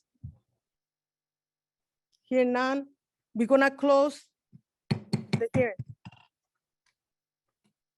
Now we go to 8.3, action public hearing for outbound Stockton Community School charter petition. Please be advised that the discussion during this public hearing will be transcribed by a certified court reporter. So it's important that everybody speak one at a time. Now we're gonna open the public hearing.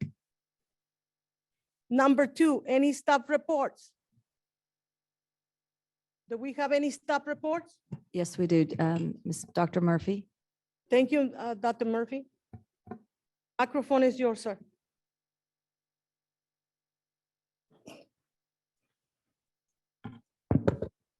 Thank you, President Mendez. Good evening, Board President Mendez, Superintendent Miller, and Board Trustees. On May 26, 2022, the Unbound Stockton Community School submitted a charter petition, and it was received by the Stockton Unified School District.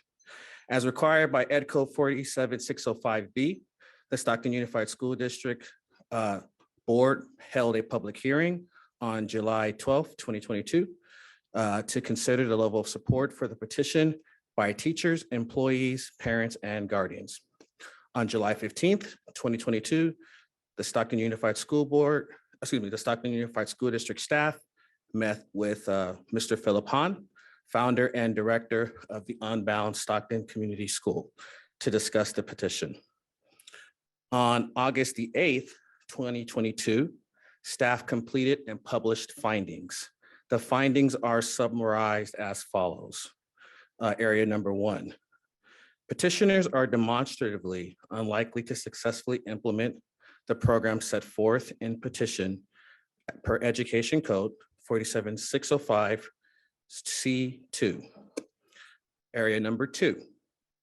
The petition fails to contain a reasonably comprehensive description of all 15 required elements set forth in Education Code 47605 C, as well as Education 47605 C, subsection 5A through O. And finally, area 3, the charter school is demonstratively unlikely to serve the entire interest of the entire community for which it is proposing to locate. The primary finding upon which this recommendation is based on is that the petition by design states as its racial, socioeconomic, and diversity demographic goals serving a school population lower in percentages of Latino, Hispanic students, African-American students, English learner students, socioeconomic disadvantaged students than the district serves.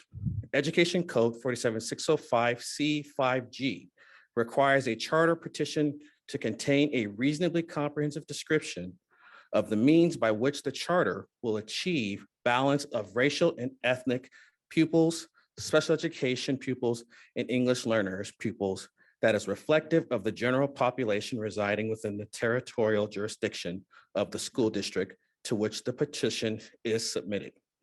Therefore, the staff finds that the charter will demonstratively be unlikely to serve the interests of the entire community for which the school is proposing to locate. This is under Education Code 47605, Section C7. Today, as required by Education Code 47605C, a second public hearing is now convened to approve or deny the Unbound Charter Community School petition. For the reasons stated in the attached staff report, staff recommends that the board exercise the option to deny the petition to form a charter school and to adopt this report as the board's findings in support of the denial pursuant to Education Code 47605B. And this concludes staff's report on the Unbound Charter petition. Thank you. Thank you, sir.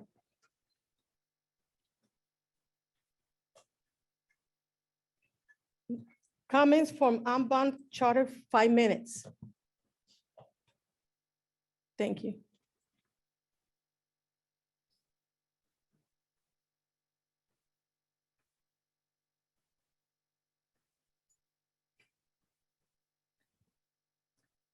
I think a presentation might be coming up, but I'll go ahead and begin.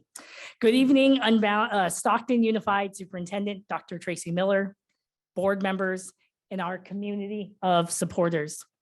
On behalf of our founding team, we want to thank you for your time this evening and for the time and effort you spent in diligently reviewing our charter application.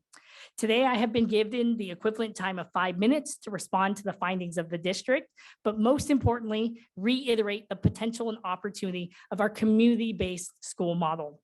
We understand such an important decision is not one to take lightly, And we similarly take full responsibility in being stewards of an excellent education as a potentially newly authorized school. It is with our shared commitment to our students and our belief in our uniquely successful school model that we read but firmly disagree in the analysis provided by the district office. Unbound Stockton reflects a proven diverse by design model created specifically for our local and diverse community context, but also reflects positive success impacting communities all across this country. Diverse schools that cross districts are seen within California schools, as well as schools across this country, and in districts, socioeconomic integration policies collectively impacting more than 4 million students in this country. Our school's #1 commitment and basis for existence is to create an intentionally integrated community school that is broad in diversity for all students and backgrounds. In response to the findings that we emailed directly to Dr. Miller and board members, we share about how our target student population is similar to, but even more diverse than the territorial jurisdiction of Stockton Unified.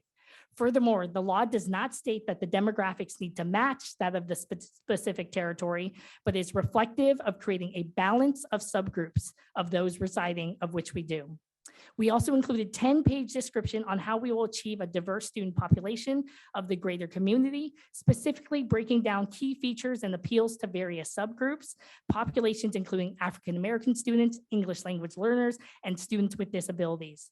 Despite the school district stating it would be implausible to recruit a higher percentage of students with disabilities, we've built off our model off of models such as WISH and CHIME in California as models that effectively recruit and provide inclusive program as we intend to do so. With our anticipated higher percentage of students with disabilities, with our program that has a higher percentage of students with disabilities.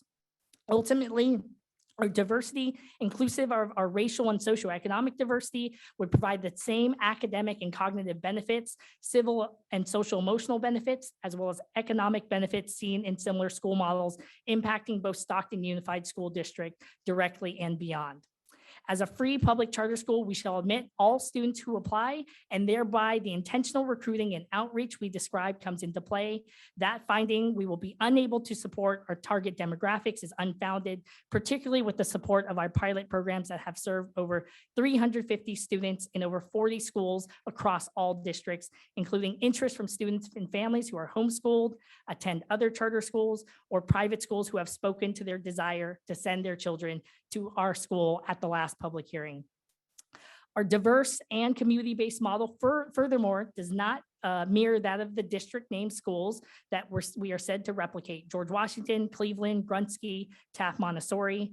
None of the schools the district listed are a 4th through 8th grade program specifically focused on that developmental age, have a broad focus on community diversity, or further introduces students to standards-based community learning opportunities on a weekly basis, as we have already modeled with partnerships like the Edible Schoolyard Project, experiencing 3D printing at UOP, learning yoga from the Catalyst Arts and Wellness Center, and many more through our Learn by Doing approach.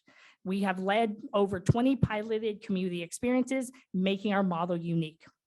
Finally, key to our model is our small school approach, with only 2 classes of grade levels per student, maxing out at 300 students total, despite the district errantly emphasizing the financial impact of the school district to be that of all the students. We describe our intended population to be 150 students from the district and 50% from other districts. Even at a time where state apportionment to schools was not at an all-time high, our impact is less than 0.5% of the district's enrollment. At Unbound Stockton Community School, we position ourselves as a unique community-focused charter school. We are not a CMO, but from the community and a reflection of the mission and vision of our students. Diverse learners who, given the opportunity to learn and participate in the community, who will stay and contribute and love the community like you all do as well. We hope you take this time into a response, and we urge you to approve our school.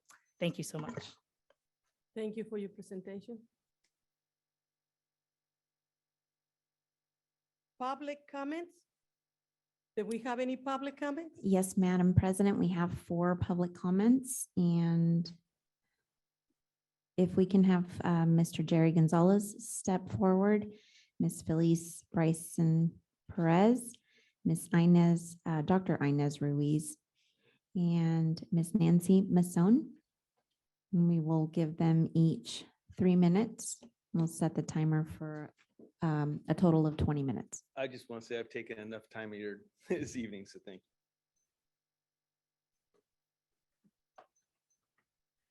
Good evening, Board of Trustees. I don't have a detailed report as I did last time. What I actually want to say is I appreciate from that last meeting, the collaboration that you have done with STA.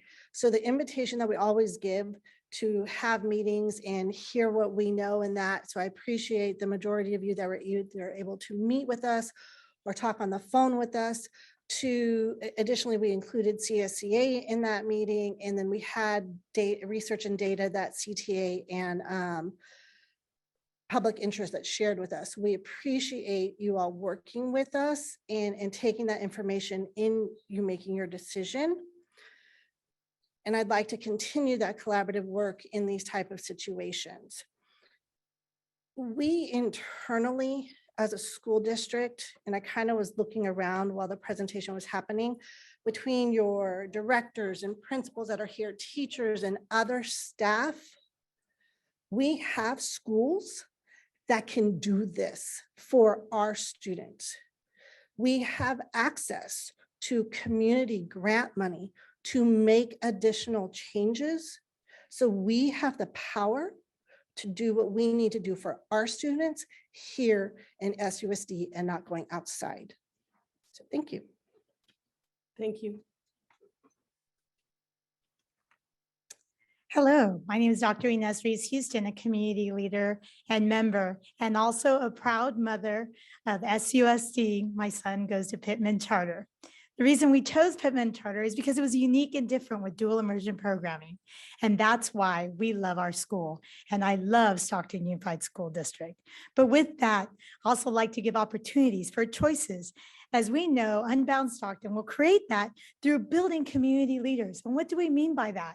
The opportunity for this school to have community-based organizations to work collaboratively together. As we know, hands-on learning and being on site creates another mode, another sensory mechanism for learning that is important for our families and for our students to learn and grow. The other thing we'd like to do is contribute to say, I am proud of Stockton. I love being a Stocktonian. This is why I live here and this is why I grow here. And being a person that's lived in 3 different states, have taught at 3 different higher institutions, talking about diversity, education, inclusion. This is what we're all about. And Stockton Unified is about inclusion. And Unbound Stockton is about inclusion, because we know how important it is to open our hearts and our minds in systems that work and grow, as we've seen with Health Career Academies and other schools that you've had here that have thrived and been able to grow. Unbound Stockton will be part of that. You will all be part of that. You will also be proud of this. And this is why we know through Stockton Diversity and Openness, we have representation of a diverse world and growing. And through that diverse world and growing, we've had Maxine Hong Kingston, Dolores Huerta, Art Coleman, and Dale Fleming. If you all know your history, you know who all these people are and what impact they've had on a global society, being from Stockton and our Stockton community and investing through these partnerships. Let this school be part of this community. Let this school be able to connect and teach the history of our community, like the Mexican Heritage Center, like the Hagen Museum and other areas. These are icons of our community that our children need to learn and grow and participate. We are asking you through our heart, SUSD, approve our school. Thank you. Thank you.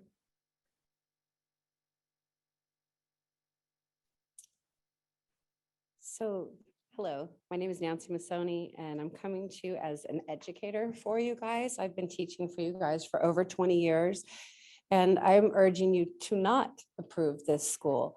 I know that my colleagues and I are capable of delivering hands-on instruction. It starts as early as the Early Childhood Readiness Program here that we offer in SUSD, and it extends, as mentioned by the former speaker, all the way through the high schools that we currently have.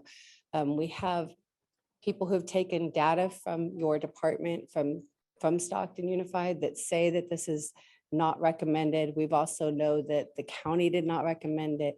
And I really feel that we need to focus on what we have and make what we have better, because bigger is not always better. So we just need to focus on what we have and keep growing. We have members that work for you, colleagues of mine, instructional assistants, teachers that you can pour into, and we can deliver all of this and then some. So I just ask that you stay focused on what we have, work on what we have, don't overextend, please. Thank you. Thank you. Madam President, that concludes public comments for agenda item 8.3. Thank you, Ms. Yvette. Now we have trustee comments. Any of the trustees have any comments? Maria Mendez? Thank you, Madam President. As representing this Area 5, which is also downtown Stockton, our district and this board has already approved KIPP, charter school, Voices Unbound College, which is also downtown. We authorize also Stockton Collegiate, which there's 2. San Joaquin Office of Education has approved Team Charter, which is stationed also at downtown Stockton. But Stockton Unified School District as well has other schools within those boundaries, elementary schools, that is going to hinder the goals. By approving this charter school, we're going to also hinder those other charter schools that this district actually has authorized, those other charter schools. So who are we really helping? Are we helping each charter school not to meet their goals of the enrollment? Because this is going to hinder every single one of the charter schools that is actually authorized already under Stockton Unified, along with Stockton Unified School District enrollment. So with that said, I would like to motion to deny the petition. I'll second that motion, but I did want to have a comment as well. Okay, thank you. Thank you. The microphone is yours, Vice President. Thank you, Madam President. And I just want to make sure that we bring our attention to, within the last 5 years, we actually approved 6 charter schools, and it actually came under consent agenda. And, you know, I can tell you I wasn't on the board then, and I didn't hear the calls for it to be brought to action items so that we could have those discussions. And so what that means is we had 6 charter schools that were approved that did not go through this current process that we're going through now. And as much as it pains me to say, you know, I can't support this, I have to say it. And the reason why is because the financial implications of those 6 charter schools, in addition to this one, if we talk about 300 students over 5 years, we're talking about negative $17 million to our school district. And so that's not just $17 million that's taken away from us. It's $17 million that goes somewhere else. And that's a swing of negative $34 million. And so when we talk about the implications of our fiduciary duty, when we talk about how important this grand jury report is, but we don't look back and look at the decisions we made and how we've made those decisions as we focus in now, I think we do all of ourselves a disservice. We do our students and our families a disservice. And for me, I think it's very clear what this board needs to do. Thank you. Thank you. And I would like to thank Advance School Community for coming today and speak up. I would like to thank you, you know, to come in and try to be part of the family. But at this moment, I had to support my vice president too. It was 6 charter schools and they were placed in a consent item. Then it went between and we not even noticed. I take responsibility because sometimes consent items is for regular business. Elisa Manes is saying it to you right now. And I would like to thank everybody who came in and spoke up. And thank you so much. So if there's any more questions, can we ready? I would like to address. Yes, Mrs. Flores, the microphone is yours. I would just like to comment that it's amazing and interesting how such deniability of the process that we went through with the 6 charters before. I'm not making any excuses. However, I do want to thank Unbound Philip and Dr. Inez, you guys are doing a good job in the community. And I totally respect all the work that you guys are doing. You guys really do care. But unfortunately, yeah, we do have some charter schools that have already came through. And after speaking with my school site principals and looking at how it's affecting our schools already and our students, I made a promise to listen to my school sites and the principals and the teachers. And so therefore I have to keep my promise to them because I am a woman of my word. But I do care about you all. You guys are doing a good job. And I just want to give you guys your due respect for that. Thank you. Thank you. Here, no more comments. We have first and a second on denying the petition. Everybody who agree, say aye. Aye. Aye. Deny the petition, Yes, aye. 7-0. Thank you.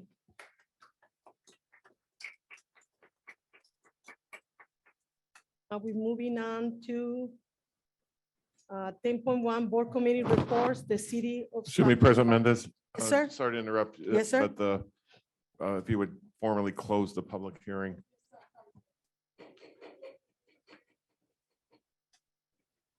Thank you, Mr. Lepton.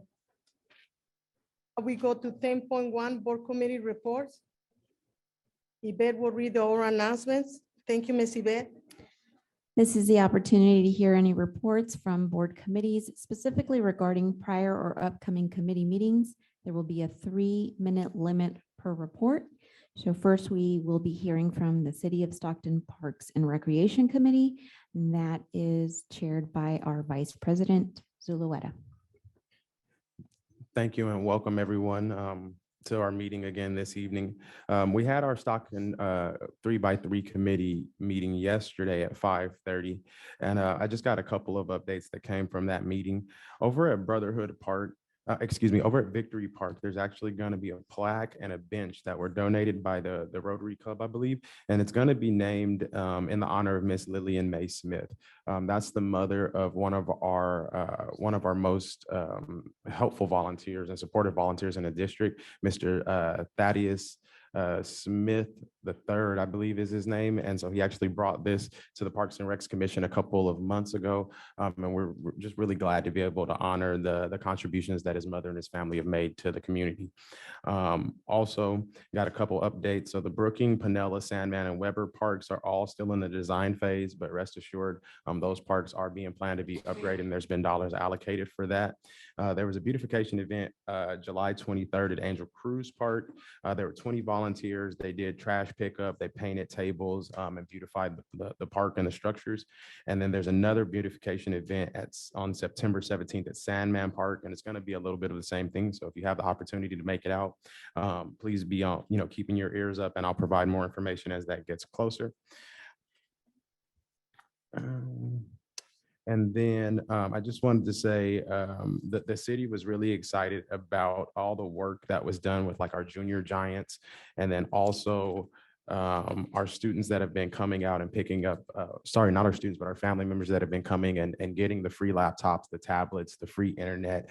It's a program that at first people didn't really know whether to trust it or not, but it's been really well received. And they've given out about, here, let me find that number. Sorry, I don't know where. Oh, they've given out about 657 Chromebooks and 90 tablets for the Digital Equity Project. And so they got quite a few more, and they'll be giving those out, and those dates are coming out in September and October at all of our community centers. And then we had about 737 students that participated for 44 teams in our free Junior Giants program. And so that was really awesome. And then last but not least, there is just a recap from our National Night Out. They had 6 sites that Stockton, City of Stockton actually hosted. And they had firefighters, police department, the helicopters, and they said it was really well received. Families were happy to come out and see the firefighters, to see the police helicopter, to ride it, all those kind of things. And so it was just really awesome to be coming back together as community and enjoying the different activities and things for our youth. Thank you. And that's my report for the evening. The next report is from San Joaquin County School Boards Association Executive Committee, and that also comes from Vice President Zulueta. All right, and so our next meeting, it doesn't take place until next month, but we're still getting the update. We're supposed to be hearing from some more of our legislators. As you guys all know, that we got a lot of historic base funding that just came into all of our districts here in California. And so as those parameters and those guidelines continue to come out at CSBA, we'll be continuing to have the conversations about what we're going to be talking about in terms of legislation next for delegate assembly, but then also what are the things that we're going to be needing now that we've received what we've gotten so far. It's been a really nice thing to receive some of this money that we're receiving as LEAs. And at the same time, we know for a few years that we almost didn't get anything when it come to COLA, so cost of living adjustments and other monies that we were promised. And so while it's nice, we still got a long ways to go within our educational framework as a state. And I look forward to bringing you some more updates from our CSBA meetings. Thank you. Thank you. The next report is regarding 3x3 committee, and that's from our president, Cecilia Mendez. Thank you, Ms. Yvette. Can you check it there? The date is the 12th, September the 12th, the next 3x3? And that is correct, Madam President, September 12th at 6 p.m. And that's the update for everybody. I would like to see you there, September the 12th, 6 p.m. Thank you. The next and final board committee report is regarding 1852 Foundation Committee, and that is coming from trustee Scott McBrien. Okay, and we're not meeting until 9/23/2022. So that's about a month from now. And by the way, what we do is we are here to help people participate in academic competitions such as Skills USA, San Joaquin County Pentathlon, Science Olympiad, or other similar events, and training for mock trial competitions, speech, debate, Skills USA. So valuable opportunities with that foundation, and we're coming in a month. Thank you. That concludes board committee reports. Back to you, Madam President. Thank you, Ms. Yvette. Now we go 10.2, brief reports of trustees. Yvette will read the oral announcements. This is the opportunity for each trustee to make a brief announcement or to give a brief report on their own recent activities at the district pursuing to Brown Act Governing Code Section 54954.2A3. There will be a 3-minute limit per report. Back to you, Madam President. Thank you, Ms. Yvette. Angeline Flores, trustee. Good evening, everyone. Thank you for attending tonight's meeting. So first I want to address that I went to my school sites, and I'm not sure if I forgot to mention to Dr. Tracy Miller, our Spano school would like some 7th and 8th grade extra computers, Chromebooks for them to be able to take home. I know that they're being told that they're not allowed to take them home anymore. But if we can make an exception for them, it's just the 7th and 8th grade. And then I'm not sure, I was never responded to those hotspots. I was informed that we're not doing that anymore. We're not giving hotspots, and the ones that we are giving, they're not working.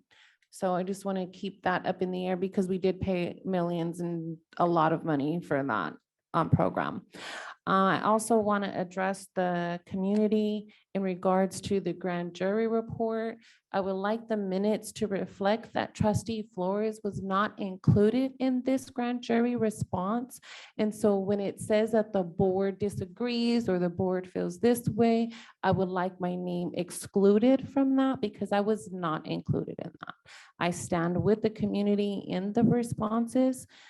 There is a lot of lack of accountability and a lack of transparency from this. And I stand with you.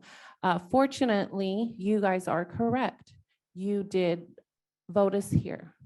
You do have a right to speak your voice and your concern. Your concern is valid. Community should have a voice up here. You should not be limited. But again, I want to reiterate, this is a new year and you guys do have a voice to change that. I've also received support concerns that we have not put on the agenda, the discussion to discuss parking and security and safety here and at the other school sites. So I would like to formally request that we put that on the agenda so that that could be a topic to speak about. And as my colleagues on the board here speak about their ad hoc committees, that is a public event. That is public for community to attend. And at those meetings, you can have discussions. So I invite you as well with my colleagues. They just invited you to attend these ad hoc committees. Please attend them. That is a discussion given back and forth. The ad hoc 3x3 committee is also speaks about safety and concerns. So if there's any families, staff that have any concerns about how they feel safe at their school sites or safe in their community, you have a right to attend those meetings and address those concerns regarding SUSD. Again, I just want to say thank you all for attending and have a good evening. Thank you, Mr. Scott, Brian. Oh, I thought that buzzer was for me. Just kidding. All right. I have been getting phone calls. New year, parents freaking out and mistakes are being made. So if you are in Area 6, if you're experiencing difficulty, if you know somebody that's got a kid in Area 6 or a parent that's having difficulty, please have them call me or their, better yet, have them talk to their school staff. And if they get something done, please come to me or administrators. We need to make sure our schools are running right. Sorry about my phone, about my microphone here. As I said, I've been getting phone calls and I've had to do some interventions, and I hope you all use those mechanisms. Do show up to your meetings, as Ms. Flores says. I think that's a great idea. I strongly support that. And again, come to the 1852 meeting. We'll be holding that in a month.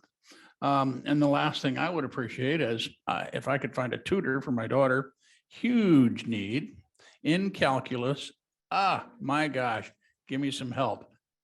Maybe I'm just getting old and losing it. I used to do really well on that subject, but well, we'll see what we can do. And I think we do need to have a strong tutoring program.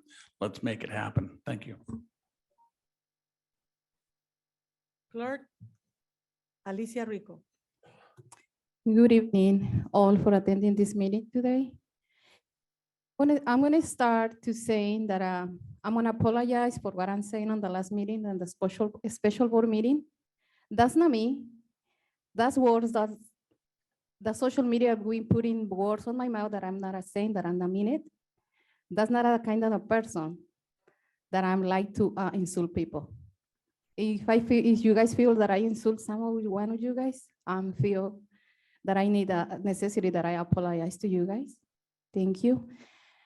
And I just wanted to say that I've been out on my assignments for 2 weeks because of health issues. And I even couldn't answer my calls because I lost my voice. So I suffer from allergies, really, really bad allergies. And also I want to call the attention to Miss Miller or Miss Francine, or the person who is in charge to go visit the sites. Because I've been receiving emails from principals from my sites saying that they send work orders and they didn't receive answers back. Please, can you guys focus on that? And also, Ms. Franco, I don't want it to sound like I'm saying that you need to do something, but all the time when I drop off my daughter at the Franklin High School, I didn't see no security guards, not around. And I've been witnesses from a fight in the early morning, and there was no one around. Thank you. Vice President Zuleta. Thank you, Madam President. Welcome, everyone, once again, and good evening. Just a quick update from my schools. Madison, we got some construction going on there. And I just want to keep repeating that, you know, our CSEA staff that's over there, they're still having some troubles. And so this is more so just so that they know that at the end of the day that we are, you know, having the conversations with the staff to make sure that we can do everything that we can. to address those ongoing concerns because they're not brand new things. They have been ongoing at that site and also others. So as far as the new construction, it's wonderful. However, it doesn't meet all the needs of our students and our staff, especially our students with special needs at Madison. As far as Hoover, I got a call from over there and had some conversations. They're still having some trouble with just parking lot issues.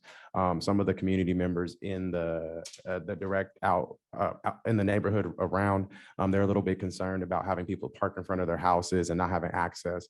And so, reached out to the principal and learned that this has kind of been an ongoing issue as well. So just making sure that we bring that up and acknowledge it so that, we can try to figure out what those steps may be like to provide them some more support. Our PYA site is still being renovated, still being upgraded, and they're really excited about it. It looks really great. I had a chance to stop by really quickly and just see some of the ongoing construction over there. Just really happy because that old Tyler site, for many of you that you've been in the district for a while, families that have been here, that Tyler site, it was just unusable. And so to see that, we're renovating it, we're doing something great with it. And it's something that our PYA families chose out in terms of the way that the school would look, the decorations and all of those things. It's really awesome to see what the future of our schools can look like with our community input. I do want to mention every day, I kind of run around my neighborhood, so I get to see all the kids at Victory. That's always an awesome thing to see them at PE, see them playing before, during, and after school. It's probably one of the highlights of my day. And then this last weekend, I was at Edison High School for their opening night for football. They played Central, and it was an awesome atmosphere. I got the chance to hang out on a food truck and feed a bunch of people, a bunch of staff members, a bunch of students and families. And I'm looking forward to, popping up at some more of these football games on Friday nights. It's just a really awesome community atmosphere. We were there till like 10 o'clock at night. The next day, I popped up at the Yellow Jackets Pop Warner game at Edison. We're hoping to get them over at Franklin after we get our alumni celebration this Friday night. And I just want to give a shout out to Mr. Brian Biederman because I know he's working really hard to make sure that our Pop Warner guys get all their due consideration and that our community is supported. So I just want to say thank you, and community members, thank you for being here. That concludes my report for the evening. Thank you. And my name is Cecilia Mendez. I'm from Area 1. I will have to say that the traffic in Dolores Huerta is great. The ladies are working very good. The yard duties are doing a fantastic job, and the secretaries too. Also in San Joaquin, the traffic is going very slow. I was very happy what I saw. Everybody's really working together. Taft, the area in Taft, I went to see it, and everything is floating little by little, but it's getting there. I would like to thank everybody who has been working very hard. They're working very hard. They're working together, and working together, we can achieve many things and many dreams. Thank you so much. Mr. Zachary? Good afternoon, everyone. I hope you're all having doing well. I'm gonna make this quick for you all as I'm still in motion for this project that I'm working on. I visited several of my schools within Area 7 and had conversations with the available teachers and staff that was there. After having a discussion with the principal, I am working on student safety by requesting speed bumps, school zone signs, etc., to correct the hazardous streets that our students are crossing, as 3 students have already been injured. One has a pull in her leg. So I'm working with the city to make sure that these students are crossing right. And I went to the park to make sure, see how many students are crossing that road. There's like over 30 students that cross that road every day. And the speed signs are 30 miles per hour. It should be 25. There's no speed bumps. Cars are zooming by. It's hazardous. So I'm working on that right now. Thank you very much. Thank you. Maria Mendez? Thank you, Maria Mendez, Area 5. Good evening, everyone, and thank you for joining us this evening. I will be attending the back to school nights, which are going to be in the elementary schools within the area that I represent. But I just want to bring some to the attention, not just the board, but also within SUSD staff. And I have brought this concern to Dr. Miller already, but I know people are not listening. Apparently, during student lunches, we're continuing to serve very uncooked chicken, which is not very appropriate. I don't understand why the supervisors in the kitchen or the principals, the director of food nutrition, I mean, if it's uncooked chicken, why are we still serving it until somebody gets food poisoning? So then we can get lawsuits. I just don't understand. The other part is too, that student safety, not just student safety, but it's also the staff safety. I have learned, they gave me some information, but I don't know if it's true or not, that the student that got arrested at Lincoln Unified School District for the gun, that he also has family members that attend within our school boundaries of SUSD. If we can check and see for any type of safety for how many campus CSW we actually have, the yard duties at the school sites, but let's do a state district-wide, not just the surrounding schools by Lincoln. Because what I heard, that this can happen not only to Lincoln, but it can be a repetitive attack of what happened within Stagg High School. So, and it's just safety, like for apparently students are being beat up during recess. There are actually students who are smoking and vaping in the bathrooms. So is it during PE? I mean, it's a lot. It's a lot of precautions because I know that we're tobacco free. It just, can we take a look at how many other staff that we actually need to monitor the recess, the lunches, the PE as well? And that goes for everybody, all the schools is district-wide, because there's safety is first to our students, because the parents do drop the kids off, and also for better lunches if we can. Thank you very much. Thank you. Now we go to 10.3 action, approve resolution 22-14, resolution on trustee compensation for missed board meeting. I need a first and a second. Motion. Second, who's gonna do second? Second. Okay, we have a first and a second. Any discussion? Yes, I would like to make this point of record that there's 3 trustees that we went to a conference along with district staff. The reason I missed that board meeting is because I received a memo, which I think every single employee did, that we were close contact with someone that it was actually COVID positive. In order for me to take precautions, I did follow the instructions and directions from risk management and from HR. As an elected official, I am not above any employee because we set the leadership's standards. And that's why I missed the actual meeting. HR has copies of what they send me. They're in my file, same thing with risk management, and that I took the home test. And I also had the other 2 tests when the district was actually providing the COVID testing at the sites, which they actually, risk management cleared me that I was negative. Thank God I was negative. Thank you. Any more comments? If there's no more comments, let's get ready for the vote. Yeah. The speed zone sign is actually 35, not 30. That's what I'm trying to correct. Thank you. Oh, thank you. From his area. That's what we talked about last time when you make your comment. I understand. Okay, thank you. Thank you, Zach. And I need to confirm that I saw that as well with you. Thank you for what you're doing there. Thank you. Now we have the item 10.3, approve resolution 2414, resolution of trustee compensation for missed board meetings. We already have a first and a second, and we already have a discussion. Everybody who agree, say aye. No? Aye. Aye. No? No? I'm gonna abstain. Abstain.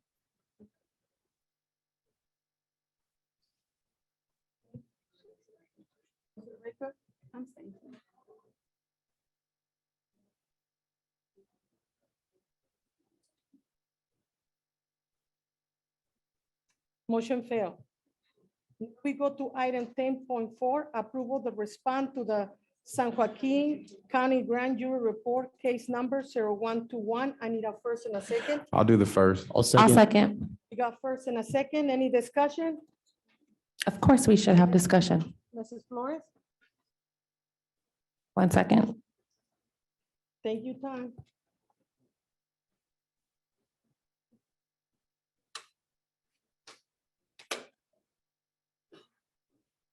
So I'm gonna just start where the community left off. And I believe they left off on page 7. A lot of the responses say the district will not comply. The board will not comply. The board does not believe. The board disagrees. All law firms retained by the district submit proper detailed invoices. I like to let the public know that Dr. Lipton is not the only law firm that we pay. I would strongly advise the community to also ask about other law firms that we're paying, because on top of what we pay Dr. Lipton, there's other law firms that we're paying in up to $200,000 and more. That's just one other law firm.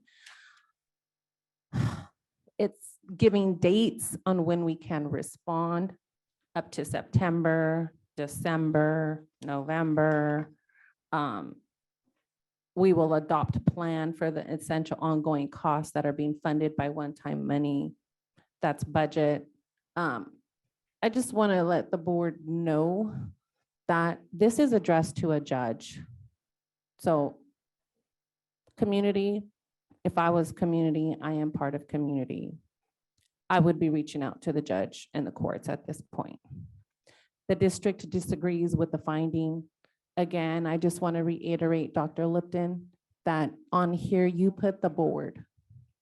So I'm asking you in public, on record, please reflect the minutes for it to say majority board. I am in the minority of this board. I have been victim to being silenced. I have been victim to not being heard. I have been victim to defamation. I have been victim to bullying.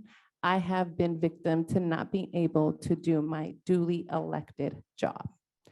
This grand jury here reports it.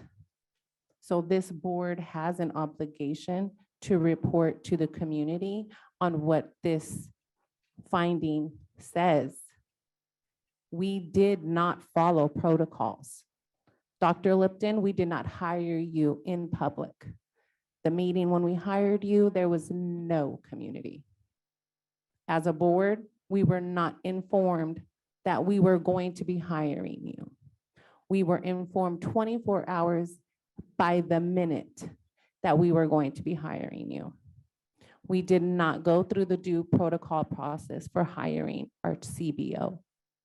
We did not go through the due process of hiring directors. We did not receive public input in a lot of the business that this district has done. This grand jury is valid. I thank you, community, for coming and speaking up and having the courage to speak on your behalf. It is your taxpayer dollars. And I will do my full duly It's already elected 3 right minutes. to It's already protect 3 your minutes, Mrs. taxpayer Flores. dollars and your rights to be able to be here and speak as a public community Mrs. Flores, constituent it's member. already 3 minutes. Thank you. Over. Any more comments? Maria Mendez?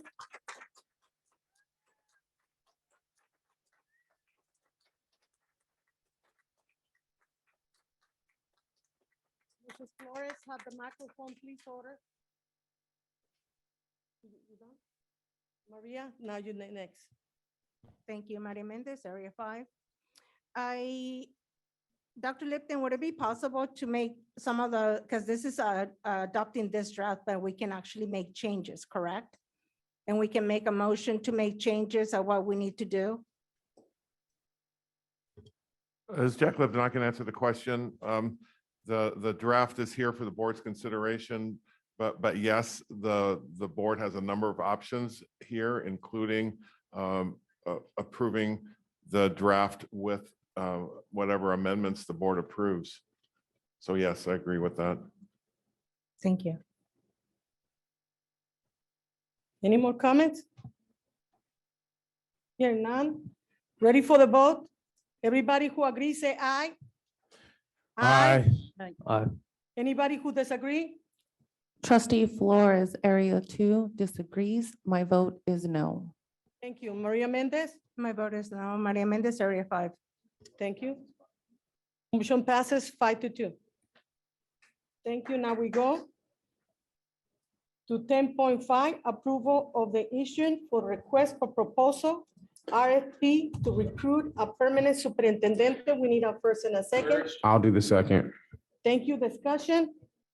Madam President, I remember us saying in past board meetings that we wanted to do this process in public. I thought the most transparent way that we could do this was to ask for it now, and then hopefully our public will be reaching out with a little bit more information on what they like to see in the process, how they like to be included, so that we can be as upfront with this process as possible. And I know that Dr. Miller is on board with that as well. And so I'm just appreciative that we have this item today. Thank you, Dr. Miller. Yes, so we're gonna, Mr. Lepton, we're gonna proceed for the process for the next board meeting to bring us some options. Mr. Lepton, so for the request, please.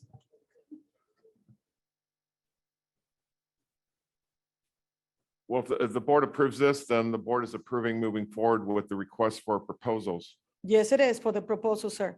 So we already have a first and a second. Discussion. Discussion is for Mrs. Flores. I just want to say thank you to the board for putting a rush all of a sudden on finding a new superintendent. We waited for a whole year when we had Superintendent Ramirez, and there was no movement on finding a permanent superintendent. And we hired him without going through any RFP process. That to me says, Dr. Miller, you're doing a good job, because it seems that this board is ready to move you out because you are doing what you need to do.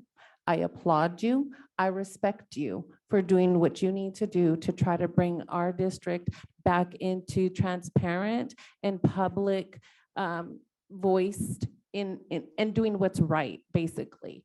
So I think that based on the response from the audience, that you are doing an exceptional job, and I applaud your courage.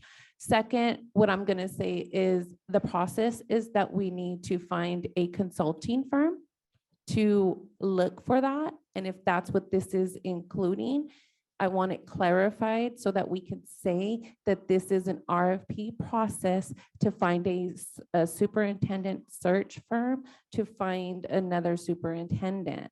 And again, I hope the audience looks at this board and sees how quickly they're moving when somebody does the right thing. I will have to disagree with you. This is a process, then also, the grand jury talk about it, then we wanted to do the right thing. Mrs. Miller is an excellent lady, and she will follow the process, and she will do it right. This is a lady who's been invested years of service. This is wrong. That's not my voice. That is not my voice. We're gonna do the right thing, and it's a process, then we're gonna do it the right way, take our time, and move on, and do the right thing with everybody. Thank you, Mr. Lepton, and thank you so much. And if the conversation is over, you have the microphone again, Maria Mendez. Maria Mendez, Area 5. So this is an RFP, or is the board wish is gonna be also advertising in an adjoin, giving the opportunity to the interim superintendent, Dr. Miller, to apply? why we're gonna do the process. We have to do this first, Maria, you know that. My question is Thank for you. the point of record, Madam President. Thank you. Is the answer is yes or no? Simple. Thank you. Is any more discussion? Let the minutes reflect that President Mendez refused to answer. Thank you. I also have another This is question. the process. This is the process. This is the regular process that we're gonna do. We're gonna have companies who gonna apply for this. We have to pick where is the right one. We gotta do the right thing, Carlos. What is wrong here? Let's work. Let's do our job. Thank you. I also like to request, Vice President Zuleta, can you clarify what the process would be and what you're expecting? And do you plan to include community and stakeholder input in this process? Just as a point of order, I'm not here to answer your questions. I was very clear that the practice that we carry out will be outlined by our community members. So next time I'd ask you to refrain from directing your questions at me. Thank you. That is what we're supposed to do. It's called a board discussion. We make the decisions together. That's what my job is to do, is to confirm with you. Point of order, your job is not to ask me questions. Thank you. Oh, Thank you. Trustee Rico? I'm glad that there's community to hear that. Thank you. Trustee Rico? I just have a comment. What Trustee Flores stated is not what I was saying. She always say that the board decided and she always excluded herself. Please show where I I'm told her included. before. I told Please show her where I'm included. How before. about we get back to Don't the, how about we speak get back for to the me. agenda? Don't speak for me, okay? Don't speak for me. If And you don't say we speak trying on to what I read of it haven't on Mrs. received. Miller, Mrs. Flores, you're please. lying. I feel Because like it's Mrs. Miller better, is the best we can have in many years. Alicia, I feel like it's better if we all just get back to the agenda. Thank you. Okay, if the conversation is over, let's get ready to the vote. Everybody who agrees, say aye. Aye. Aye. Anybody who disagree? Abstain? I'm going to abstain until I see something's legitimate. Thank you. She's abstaining. Put it in the minutes. Abstain. Maria Mendez. Maria Mendez abstain. abstained to the process. Thank you. 5-2, what? 502. Thank you. Now we're gonna go to item 10.6, approval of minutes, August the 9th, 2022, regular board meetings.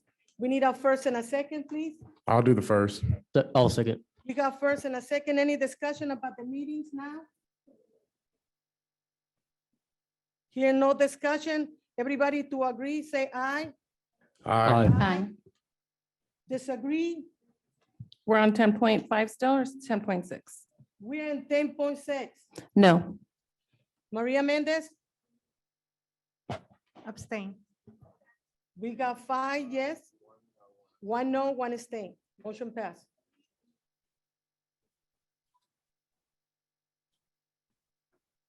.1 Superintendent report, and this is gonna be by Dr. Tracy Miller, Inter Superintendente. The microphone is yours.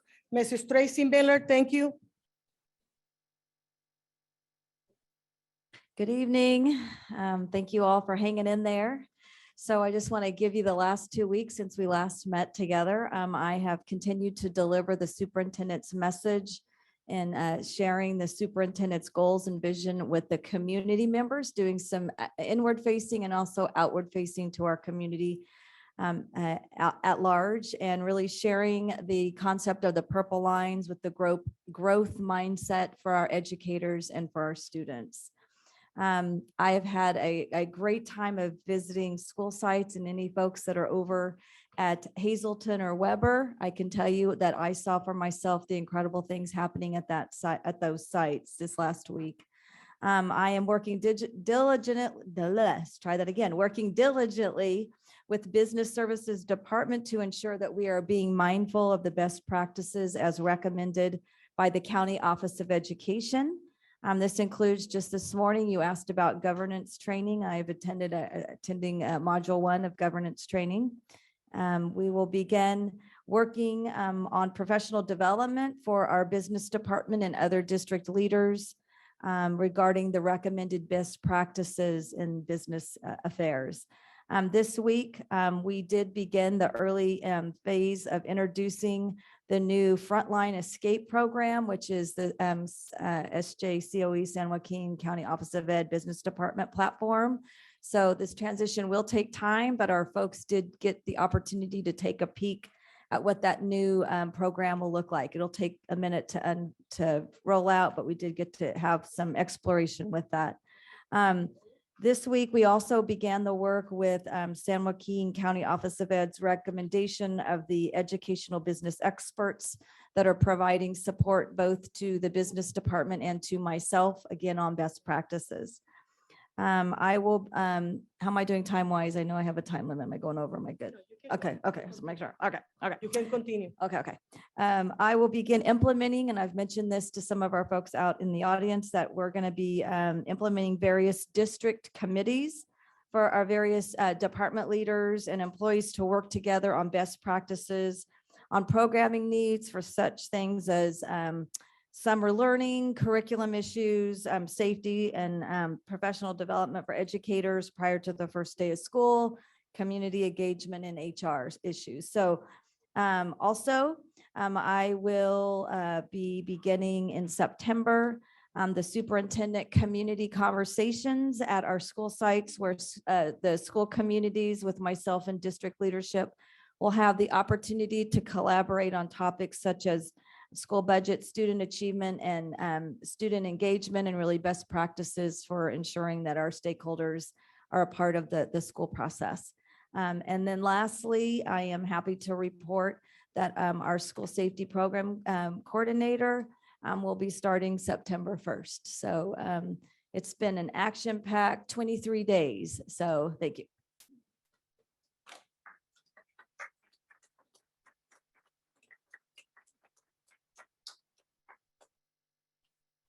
Thank you, Superintendente.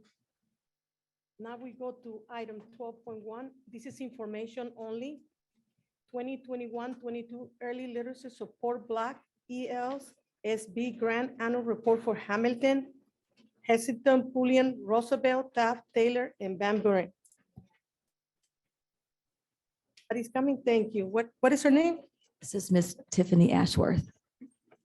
Thank you. The microphone is yours. Good evening, Madam President and Board of Trustees. I'm Tiffany Ashworth, and I am the administrator with state and federal programs. Today, I am presenting an informational agenda item for the Early Literacy Support Block Grant, also referred to as ELSB.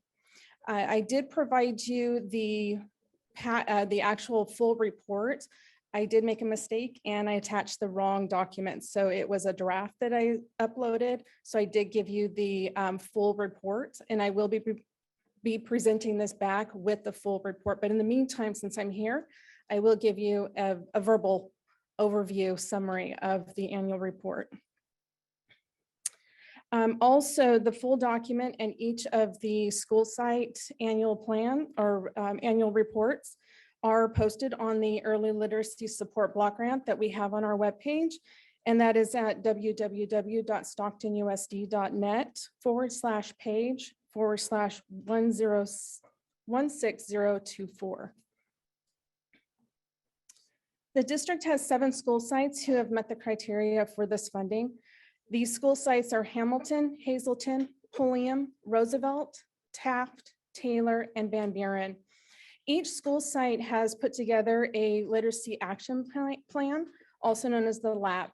And it supports the states, it's supported by the state's vendor to ensure that actions are being implemented are consistent with the intent and purpose of providing literacy for students in K-3. The 21-22 school year is considered year 1 of full implementation. The following is a brief action or the brief actions implemented to support teachers providing direction and literacy instruction to our students. The sites implemented ORA training, which focused on standards aligned and research-based strategies. They also participated in Plan, Do, Study, Act, Continuous Improvement Cycle, professional development. There was also the initiation of SIPS training focusing on phonological awareness. And there was also implementation of Heggerty, which bridged the gap on phonemic awareness. Each site was able to support these learnings through focused collaboration, feedback, and explicit literacy support training. In addition, sites were able to purchase the necessary supplemental materials to support the learned instructional strategies, such as leveled reading books. These actions have led to student improvements, which is evidenced through the district's iReady diagnostic assessment, number 1, which is completed in the fall, and also then compared to the number 3, which is completed in the spring.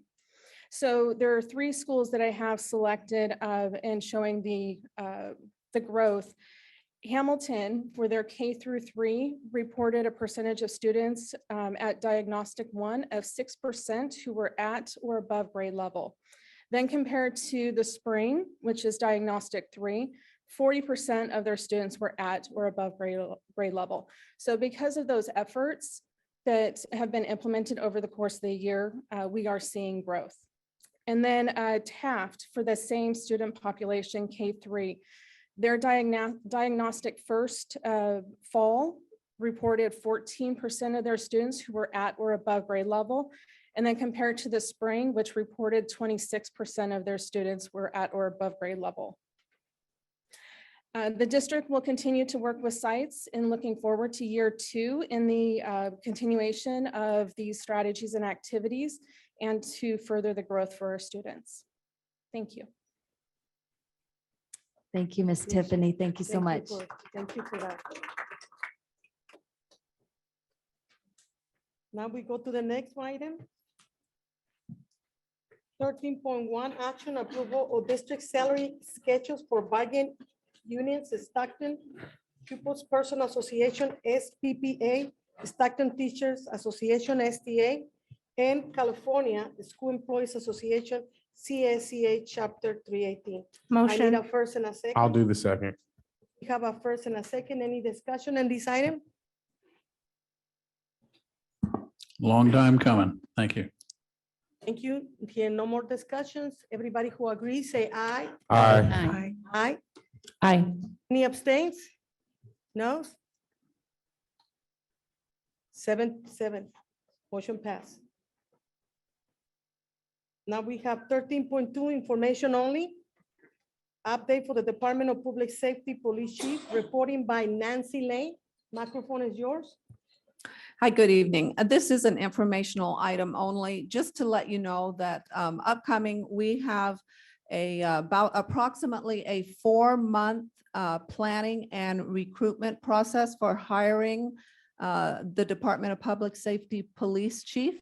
We are going to begin in the month of September by holding evenings or meetings in the evenings so that we can get public input. And also employees can come and share their input into the characteristics that we are looking for in a police chief for the school district. So that will take place in the month of September. That will be followed by a statewide advertisement campaign. That will also include internal candidates that are currently working for the Department of Public Safety and anyone statewide. We are hoping that we will get plenty of candidates going statewide. We will go through at least 2 rounds of interviews, and our goal would be to bring a recommendation for a police chief by the end of the 2022 school year. Any comments from board members? Yes.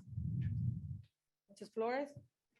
Did we follow this same process when we put in Chief Berries? That is not my understanding, no. But all of a sudden we are. So I just want to make a point of record that when we have a qualified candidate who stepped up when we needed to, that's not in anybody's pockets. Just want to make that clear. Thank you. Maria Mendez? Maria Mendez, Area 5. Just keep in mind when hiring this person and interviewing that our district has still the DOJ settlement. If they don't know what is entailed, because there's a 5-year settlement that we are actually towards the end of the 3rd year, because we have to actually complete that no matter what. We have to take that in consideration. And my other thing is Dr. Lipton. as we have an interim superintendente on the seat, I know that the police chief of our district is a permanent position that they're looking for, but we don't have a permanent position for the interim superintendente, so that the board cannot really hire the permanent police chief. Can you please? Can we hire a permanent police chief even though we have a permanent, an interim superintendent on the seat? Because that's part of their cabinet. My understanding is that we have to have a permanent superintendent on that seat in order for that person to actually be part of that in the hiring process and hire a permanent chief. Thank you. Mr. Lepton? Thank you. I can answer that. From a legal perspective, the board, based on the interim superintendent's recommendation, can hire any employee at the district, but whether or not the board feels that's advisable is a decision for the board itself, but it would be legally permissible. Thank you. Thank you.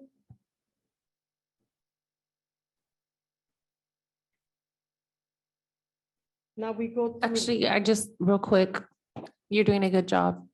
Thank you for what you and Mr. Marquez is doing. Your entire team is doing an excellent job. Thank you. 14.2, action adopting a resolution number 2020 of the board of the Stockton Unified District School authorizing the issue or the sale of general obligation bonds, election of 2018 series C Gold reorganization bonds. It is agreeable principal amount not to exceed to $28,830,000. I'll do the first, Madam President. I'll second. We have a first and a second discussion. Discussion. Maria Mendez? Thank you, Maria Mendez, Area 5. So the purpose, what is the purpose of these funds that we need to sell the bonds? What are they gonna be needed for, and where's the plan? I do have a representative from Dale Scott to speak. He's coming up right now. Thank you. Please come to the front and the microphone is yours, sir. Good evening. I want to make sure that you understand there's two separate processes here. The process that you are voting on tonight is the sale of the bonds, which will lock in the interest rates and the costs. Once those interest rates are locked in, those funds will be transferred to the county treasury. And then it'll be up to you as a board to determine how those funds are spent over the next 2 or 3 years. You are not voting on a plan tonight. You're voting on whether the bonds are going to be sold in the near future. Or, and if you decide not to, that's purely up to you. You have that ability. They won't go away. I'll point out you're in a rising interest rate environment, although we don't know if interest rates will continue to rise, but it will then set those rates and those funds will be available for whatever plan is developed, either in place or changes in the future. Any more questions, Maria Mendez? Yes, follow-up question. Would this is saving money to our taxpayers, because this is one of the bonds that is actually under the property taxes by setting and locking it? Well, you'll save money to the taxpayers if if you don't issue the bonds and interest rates increase in the future, then yes, you would be saving money. But in and of itself, no. You're making the cost to them known and fixed, and they won't go up or down depending on what interest rates happen. Yeah, well, they could go down. If interest rates go down in the future, you could refinance them, but they will not go up after that after that method. Thank you for that clarification. Any more comments? I appreciate all of your knowledge and information that you bring to us. But I, as a trustee, don't believe that this board has the competence enough and honesty enough to be able to bring this money forward and use it for the right places where it needs to be. And for that, Maybe next year, this time, if you gave the same presentation, I would have more trust in who we have here permanently. But I express deep concern when it involves taxpayers and the money that they put into it, especially when my family members own houses. And this affects those who own homes. And that's a big, big issue for me on my end. Thank you. Thank you. No more comments? One more comment, Maria Mendez, Area 5. Thank you. Because I see that it's for the series Measure C, and I know when our voters of our community voted on this and it passed, there is a language, if our district staff can actually go back and look at the actual language, how we can utilize these bonds, so then we will not be taken over by San Joaquin Office of Education or the state level, please. Thank you. Any more comments? Here none. Ready for the vote? Everybody who agrees, say aye. Aye. Anybody abstaining? Oh, no? Motion passed, unanimous. Now we go to item 14.3, adoption of resolution number 2221 of the governing board for the Stark Unified School District authorizing the issue or the sale of its 2022 general obligation refunding bonds and the agreeable principal amount not to exceed $25 million. We need a first and a second. I'll do the first. I'll say, First and a second discussion. Maria Mendez. Thank you, Maria Mendez, Area 5. Again, which one, Mr. Scott, Dale, which bond is this one for? These were bonds that were originally passed by the voters in 2002. Is that right? 2002. They were refinanced once, and I'll explain what I mean by that in a second. They were refinanced once. I'm sorry, in the year 2000, they were passed by the voters. They were refinanced once in 2012, lowering the interest rates. Now they will be refinanced again. So to be clear, whereas the previous resolution provided new funds to the district in order to use for projects, those bonds have already, the bonds you are considering now, have already been sold. The way I like to think of it and the way I like to explain it is investors out there own these bonds. The bonds' interest rates are today higher than the interest rates would be if they went out and bought something today. So they're making more than they would in the current market. You are going to refinance those. And by doing that, you're going to basically take those bonds away from those investors, give that savings to the taxpayers. None of that money goes to the district. And then new investors will buy the new bonds. Thank you, sir. You have another question? Yes. And which bonds are those? Can you, a list of them? Because I know there's a couple of bonds, please, for the record. Thank you. Sure. So there was an election in 2000, and there were two series of bonds that were issued from that election. They were the election of 2000 series 2003 general obligation bonds and the election of 2000 series 2004 general obligation bonds.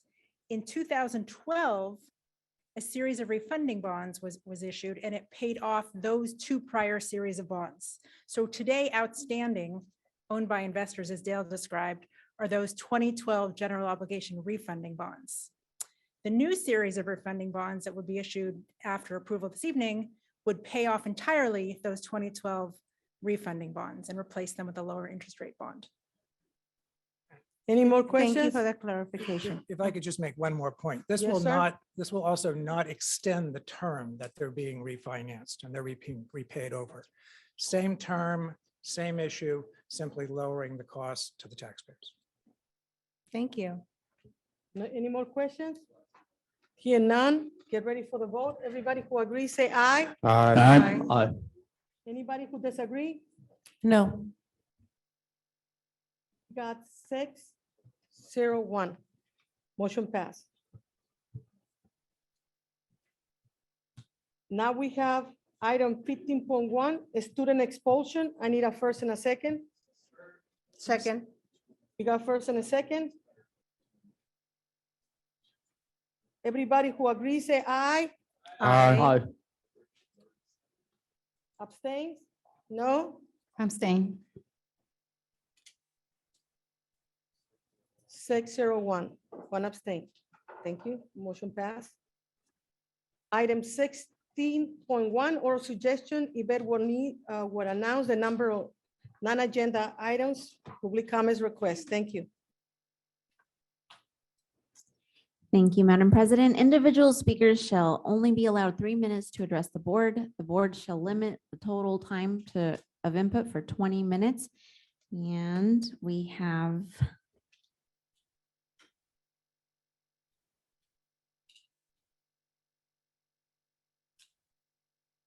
We have 10 public comments for non-agenda related items. The first comment comes from Ms. Sylvia Cantu.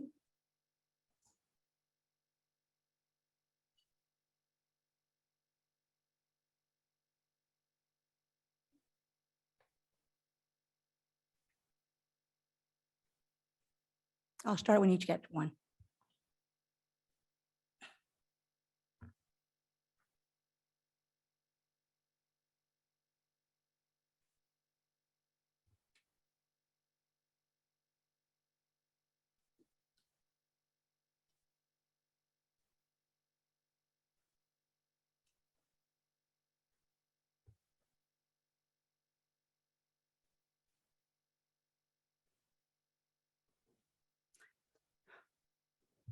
Okay, on December 14, 2021, this board approved Resolution 2126.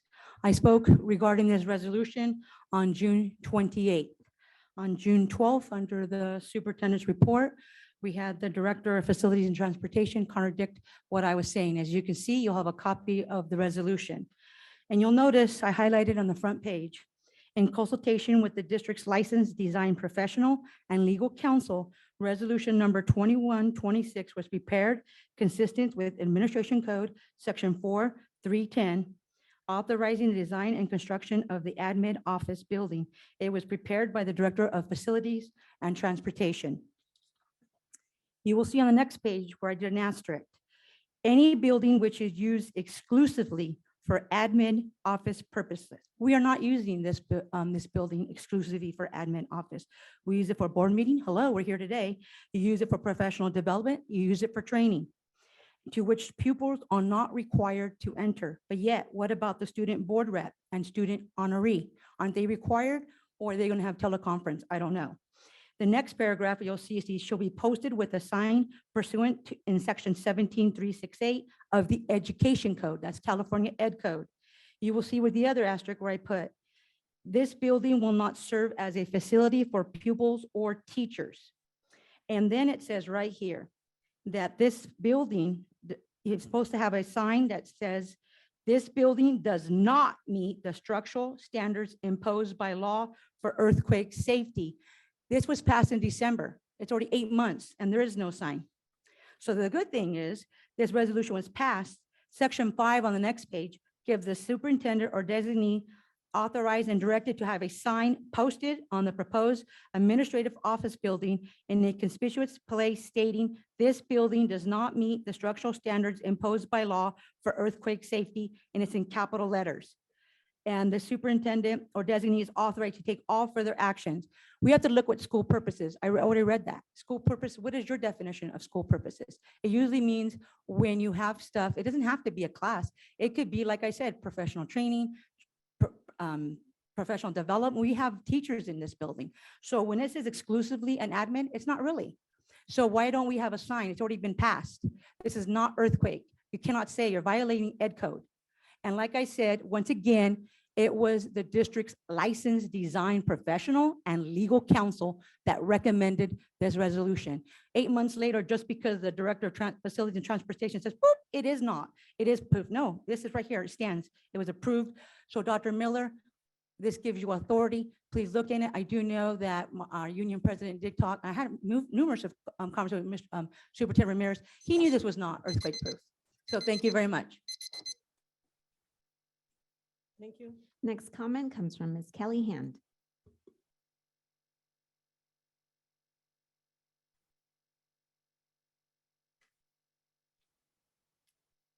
Good evening, ladies and gentlemen of the board, Madam Superintendent. My name is Kelly Hand.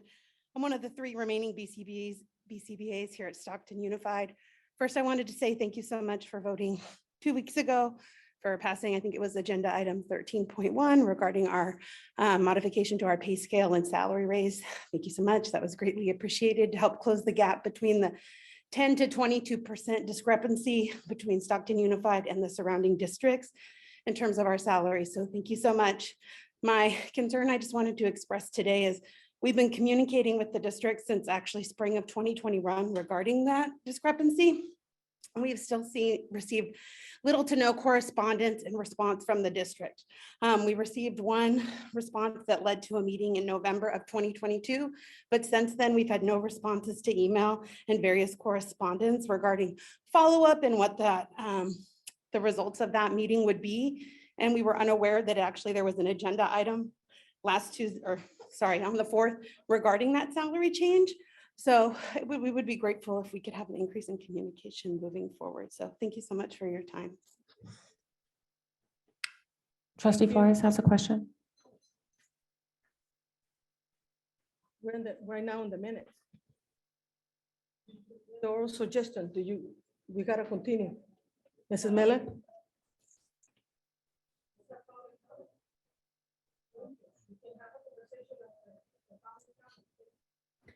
Thank you, no, thank you. Thank you. Okay, thank you so much for your time. Appreciate it. The next comment is from Ms. M. Elizabeth.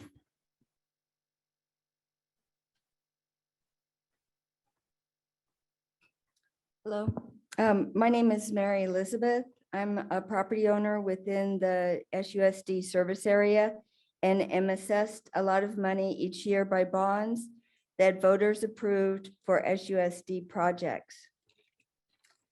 A recent bond that came before you today was Measure C that was passed in 2018 and requires that the district appoint an independent citizens oversight committee. In February through March, there was some information. Was this reset? Okay, so it's saying that I have 30 seconds left. I have the timer here. Okay, Please thank you. disregard. Thank you. So there was a web announcement in March for a webpage for people to volunteer for that committee. And supposedly there was supposed to be an annual report that was presented in July 12th of 2022. Why was the Bond Oversight Committee finally made? What is the purpose? And according to board policy, the Bond Oversight Committee meetings are open and pursuant to the Brown Act. One could hypothesize that the show of formation occurred when Stockton Unified was considering another bond to give the impression of accountability. Please provide an update on the proposed Bond Oversight Committee. I'm also a teacher working for Stockton Unified School District. In these times of infectious disease and currently high community spread, soap should be available at every SUSD sink. In these times of heightened security, where parents are reportedly afraid to go to school campuses, every teacher's door should have a peephole, as the contract states, so that staff does not have to experience any anxiety wondering who is on the other side. Along the same lines, teachers have confidential information that should be locked up, and the contract calls for a place that is available for teachers to secure their belongings as well as confidential information. I believe that the contract should be honored by the district. Thank you very much for the Purple Line Initiative. I've put one in front of my classroom. Thank you for your support. Thank you.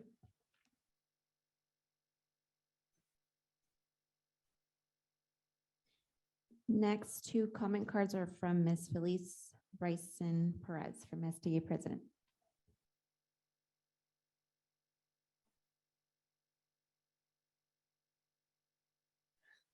Thank you. I'm going to do my best to address this first one because my second one is upsetting. So I appreciate the relationship that we're building, and this goes back to the items that have been pulled, that I'm able to look at it, reach out to you, but then additionally reach out to those that added the information to the board agenda and be able to look at what we need to do. And keeping, again, I think I said this earlier, the collaboration in what we're doing. I think the process, because of turnover and all the changes, that some of these things are slipping through the cracks and are causing these problems. And so hopefully in our plans of what we're putting in place here, that those turnovers won't be happening as frequently. So I appreciate Dr. Gonzalez quickly responding, and Dr. Ramirez and Yolyn for being new, a couple days in her position, to get back to me and to address these issues. That being said, I want to switch to the second one, which wasn't even why I put the card up, but I'm like, to sit here in a meeting as a female and to see another young woman having a male officer staring at her and around her because of the person next to her not feeling comfortable. So I would hope that you guys aren't seeing what I've seen sitting behind there and feeling uncomfortable, that if I needed that in a meeting, I could do the same thing. I don't say too much on this issue, and because I feel we have internal systems that should be followed when there's complaints and utilizing them properly, but to sit here in a meeting and to feel it wasn't even me, to be behind there and feel that uncomfortable, we need to do something about this. And I mean,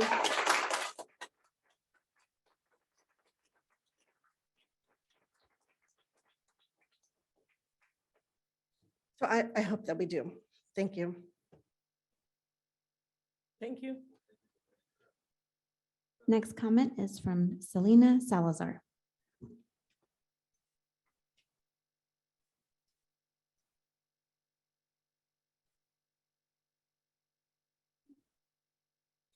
Hello.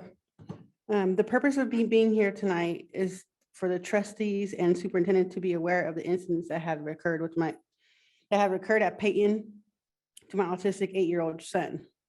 2 days in a row, he was forced to sit down Indian style on the hot concrete outside in 100-degree weather. The concrete was significantly hotter given that it was in direct sunlight. He came home and told me one of the aides wiped mucus across his face because he was a bad child.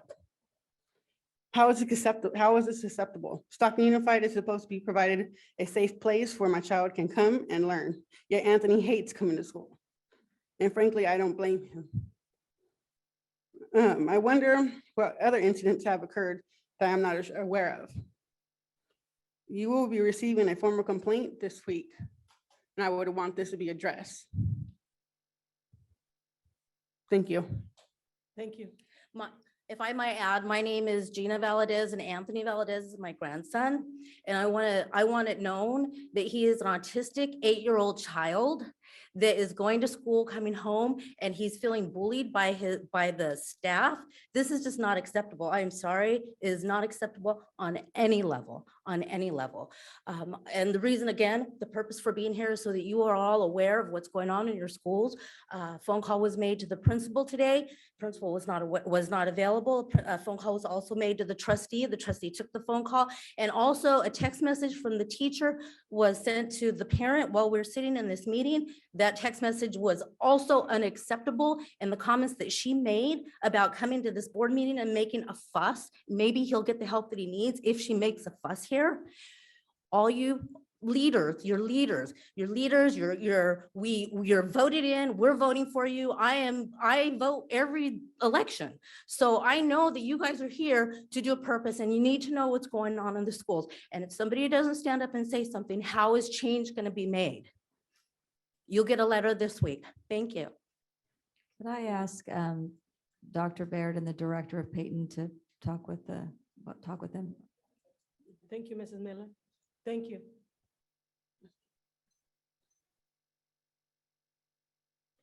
Next comment is from Dr. Angela Pascual.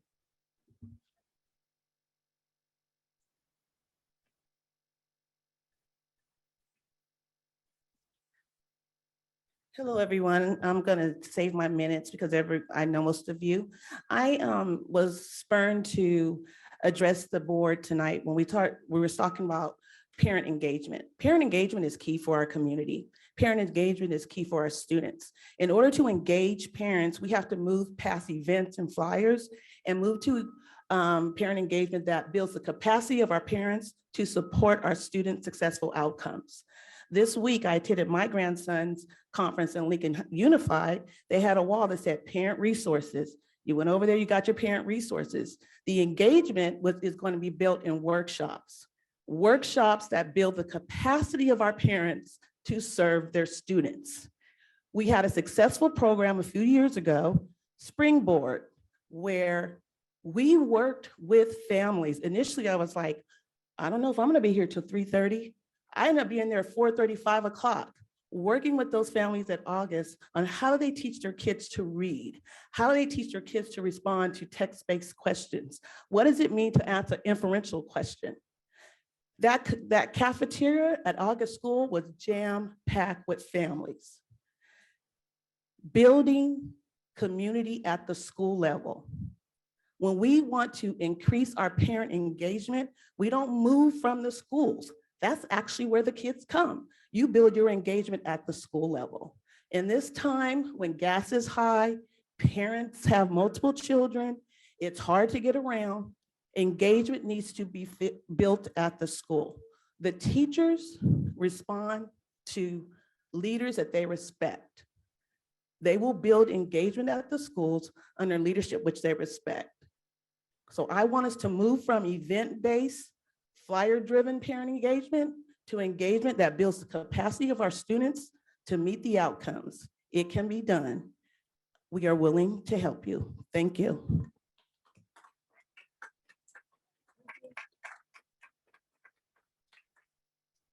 The next comment is from David Singte.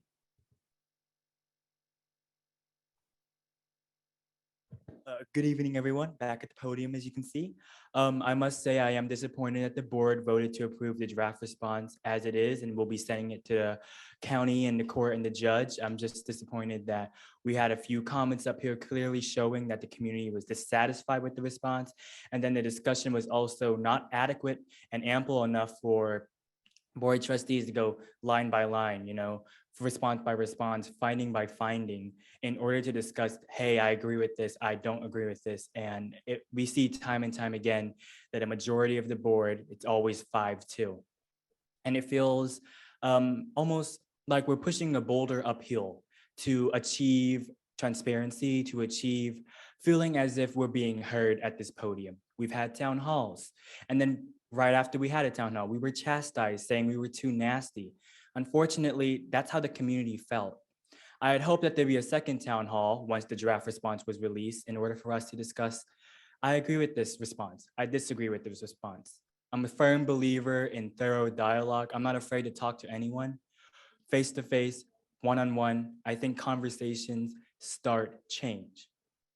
And I think that when you shut down the public and when you shut down transparency and community, it's ultimately makes you guys look bad. And we know that November comes, elections, and people will ultimately remember how you made them feel when you go up on the dais and say things like, this isn't the community we deserve, or that the community is demanding too much. I'm sorry you think that way, but if that's how you think, people aren't going to be fond of that. And don't be surprised when people are advocating for you to not be in your positions. It's just a matter of actions and consequences. Secondly, I wasn't gonna address this until it happened, but I saw that the Director of Family Engagement, Motex Sanchez, took a photo of a young lady moving the tripod holding a live stream for the board meeting. I inquired along with somebody next to him, why did you take that photo? And he felt offended as to why we were asking him that question. Obviously, my intent was not to offend him. I simply inquired, why did you take your phone out to take a photo of the young lady? Does she know you're taking a photo of her? What is your intent of taking that photo? Will be ending up on online platforms. He felt so threatened by the question and felt the need to go up to the police chief and Officer Marquez, and I also clarified the situation with them. I want to thank the police department here today for understanding the situation and de-escalating it. I know that if they heeded his request, they would have had to remove me. I'm thankful they allowed me to remain in my position, able to stand and view this meeting as I deserve to be. And I wasn't removed for simply asking someone a question in regards to their action. That's all I have to say today. Thank you all for hosting this meeting. See you 2 weeks from now on that Tuesday. Thank you. Thank you.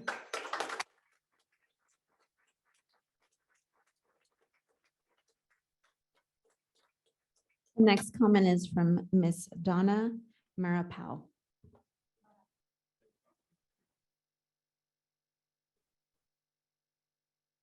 Good evening, board. Thank you for the chance to speak today. My comment is in regards to the lack of disabled students accommodations, specifically at Cesar Chavez High School. So respectfully, Trustee McBrien, if you could take some note.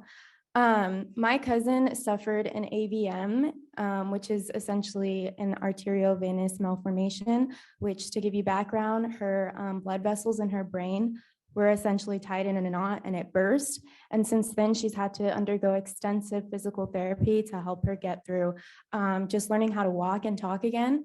At Cesar Chavez, she learned about the grand jury report and how the board has been known to have extreme mismanagement of funds, which was to her disappointment because if there's mismanagement of funds, and there was extended to be such a surplus in the budget or whatever have you, why is there not facilities at school sites to upgrade their student disabled accommodations? I would like to read a comment that she wanted me to read out for you all today. She says, quote, "I am a student at Cesar Chavez High School and the accessibility here concerns me. I may not look it, but I am physically disabled. I have a hard time keeping my balance and I have a hard time with physical activities. At Cesar Chavez High School, there are stairs everywhere and there are not elevators or ways to get in. For example, you have to ask a staff member to use the elevator and wait for it. I am often asked why I need it, and I'm often questioned for my disability. That process is so long and it can make me late to class. I have experienced this firsthand. Cesar Chavez should be something about accessibility. The board should do something about the accessibility for Cesar Chavez," end quote. I just wanted to point that out today, and considering the other comment about regarding another disabled student, I think it's important to put these students' priorities first. I would also like to express my disappointment with the response of the board in regards to the grand jury report. But considering that this board is known to suppress and ignore the public, I don't really expect too much to be done about my comment today, but I do hope that at least our disabled students can be listened to and put as a priority at the very least. Thank you. Thank you. Thank you. Sorry? Thank you. Access. Thank you. So can you Okay. provide your information to our staff and Can then they somebody can here give it please, to can Trustee can you McBrien? get the information for us? Francine, Okay, We're I'm, gonna continue. speaker, Thank slow you. down. I need to know what he's trying to ask of me. Thank you. Thank you. The next comment is from Nancy Missoni.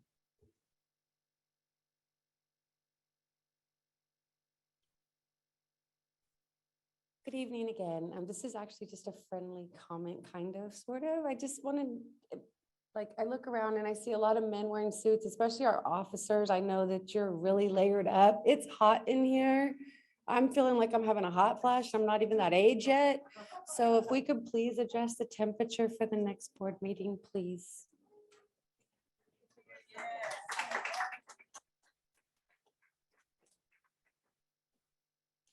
The next comment is from Mr. Rafael Cardoza.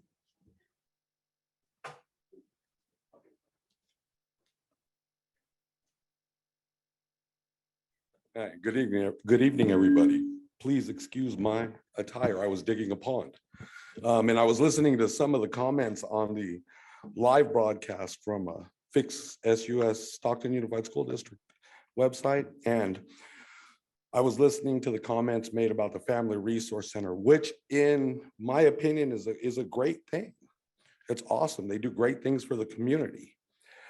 My concern is the individuals that are working there should not be allowed to attack community members, parents, openly in their personal forum and slander their names. I'd like to thank David for helping out at the Farm Workers March this last weekend. He helped me raise a lot of bottled water, socks, food, and everything for my, excuse me, for my cousin.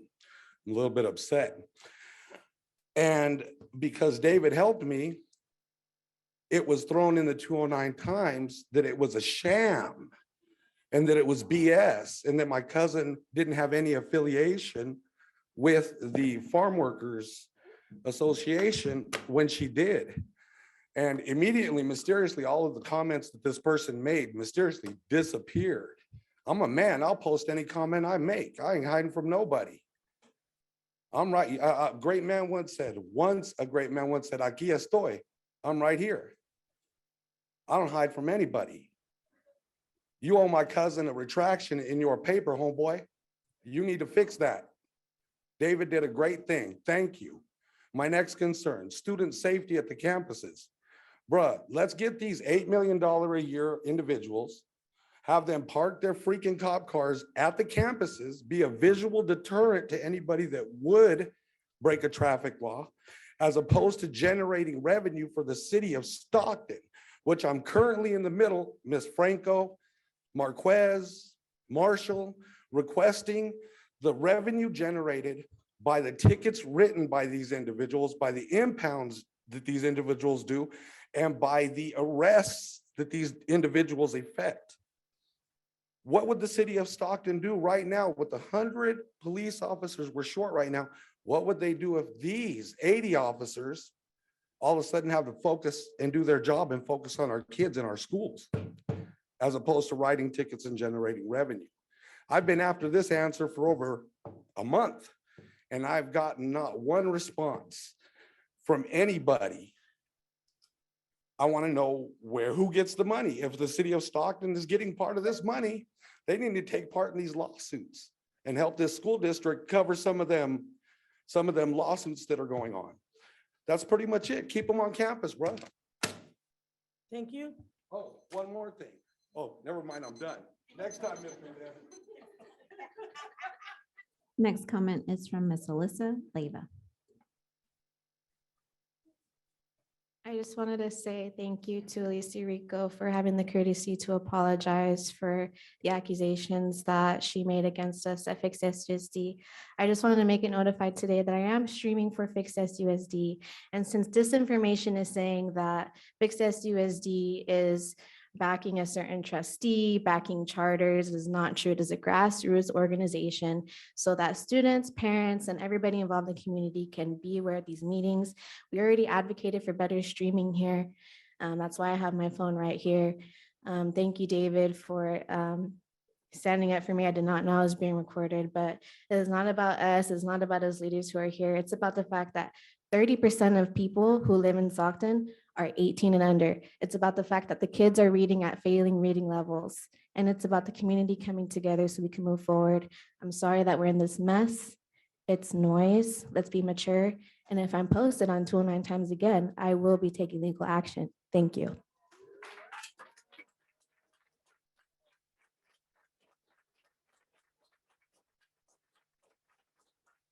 Madam President, that concludes all comments under 16.1. Back to you. Thank you so much for everybody. Real Coming to the quick, Meeting is adjourned.